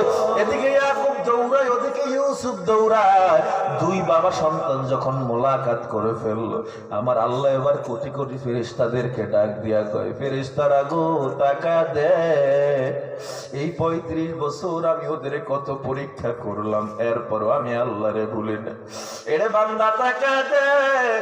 ওরা 35 বছরের সন্তানকে বাবা পেয়ে যতটা খুশি গো, বাবাকে পেয়ে সন্তান যতটা খুশি, আমার গুনাহগার বান্দা যখন গুনাহ করার পর নিশ্চিত জাহান্নামী মনে করার পরেও আমার দরবারে এসে একবার আল্লাহ বলে ডাক দিবে, এর চেয়েও আমি আল্লাহ বেশি খুশি হয়ে যাই। ও মুসলমান, চার গুণওয়ালা ঈমান নিয়ে যদি কবরে যেতে চাও, ঈমানের সাথে আমল লাগবে, সত্যের সাথে ধৈর্য লাগবে। চারটা গুণ নিয়ে যদি কবরে যেতে পারি, আল্লাহ আমাদের সফল করে দিবেন। আমরা কখনো গুনাহ করব না, নামাজ ছাড়বো না, রোজা ছাড়বো না, আর আমরা কখনো অন্যের সম্পদ মেরে খাইব না। ওরে বান্দা, নবীর ভালোবাসা, জীবন থাক যাক দাড়িতে আঘাত লাগাবো না। আমার নবী ডাক দিয়া কয়, ও উম্মত, কেউ যদি দাড়িতে আঘাত লাগাও, সেজন্য ধারালো ছুরি দিয়ে আমার কলিজাটা দুইটা টুকরা করে ফেললি। 24 ঘন্টা কোন মানুষের গুনাহ হয় না, তবে যারা দাড়ি কাটু জেনে নাও 24 ঘন্টাই তোমার গুনাহ হয়। হাদিসে আমার নবী জানায়া দেয়, বান্দা দাড়ি রাখো, সুন্নাত আদায় করো, একটা সুন্নাতে তোমার 10টা সুন্নাত পালন হয়ে যাবে। জীবনটাকে কত রকম কাটায়া দিছি, আর গুনাহ করবো না, নামাজ ছাড়বো না, দাড়ি কাটবো না। আজকের এই মাহফিল থেকে, মাদ্রাসার মাহফিল থেকে কে কে আল্লাহর দরবারে ওয়াদা করতে পারো আর গুনাহ করবো না? নারায়ে তাকবীর। আর সদা করেন, সদা করেন। ও দার আল্লাহ, তাকা দেখো, আমরা গুনাহগার, ওয়াদা করতেছি আর গুনাহ করব না আল্লাহ। আজকের এই মাহফিল থেকে ওয়াদা করতেছি আল্লাহ, আমাদেরকে তুমি আর গুনাহগার বানায়া কবরে নিও না। আমরা আর গুনাহ করব না আল্লাহ, নামাজ ছাড়বো না, রোজা ছাড়বো না, দাড়ি কাটবো না, সন্তানকে দিনের শিক্ষা দিব। আল্লাহ ওই মাহফিলকে কবুল করে নাও আল্লাহ। আমরা যারা নিয়ত করেছি গুনাহ করব না, ওয়াদার উপরে অটল থাকার তৌফিক দাও, বলেন আমিন। আরো জোরে পড়েন আমিন। শামসুল হক ফরিদপুরের আওয়াজ দিতে হবে, নারায়ে তাকবীর। দিন ইসলাম, দিন ইসলাম, জিন্দাবাদ, জিন্দাবাদ। মুসলমানের এই দেশেতে নাস্তিকদের ঠাঁই নাই, নাস্তিকদের পক্ষে যারা, তাদের কোনো রক্ষা নাই। এই দেশেতে থাকতে হলে কোরআন মানতে হবে, কোরআন না মানলে সোনার বাংলা ছাড়তে হবে। জোর কদমে সামনে চলো, বজ্র কণ্ঠে আওয়াজ তোলো, সবাই মিলে একই তালে দাও না স্লোগান, নারায়ে তাকবীর, নারায়ে তাকবীর। দিন ইসলাম, দিন ইসলাম, জিন্দাবাদ, জিন্দাবাদ। ইসলামের জন্য দেশের হয়েছে জন্ম, ইসলামের বিরুদ্ধে গেলে দেশ হবে ভিন্ন। ইসলামের বিরুদ্ধে যারা নিয়েছে অবস্থান, এই বাংলা ঠাই হবে না, যাও হিন্দুস্তান। জোর কদমে সামনে চলো, বজ্র কণ্ঠে আওয়াজ তোলো, সবাই মিলে একই তালে দাও না স্লোগান, নারায়ে তাকবীর, নারায়ে তাকবীর। দিন ইসলাম, দিন ইসলাম, জিন্দাবাদ, জিন্দাবাদ। হাত দুটো নামার, হাত দুটো সবাই বিসমিল্লাহির রহমানির রহিম কর। এইবার পকেটে ঢুকে, মানুষের দেয় না, নিজের দেয়। হ্যাঁ, দ্রুত দ্রুত। একটা লোক যদি পকেটে না ঢুকাইছে না, সবাই সবাই পকেটে হাত ঢুকান। স্টেজে যারা আছে সবাই, হ্যাঁ, যতটা এখন কাম হইবে হাত ঢুকান। সবাই সবাই সবাই সবাই পকেটের বর্ণাটা ইনশাআল্লাহ। একটা লোক খালি যাব না, একটা লোক খালি যাব না, একটা লোক, সবাই হাত ঢুকান পকেটে। রুবেল মোল্লা 500 টাকা আল্লাহ কবুল করেন, বলেন আমিন। এই দেখেন পকেটে হাত দেয় না, এটা দেখেন পকেটে হাত।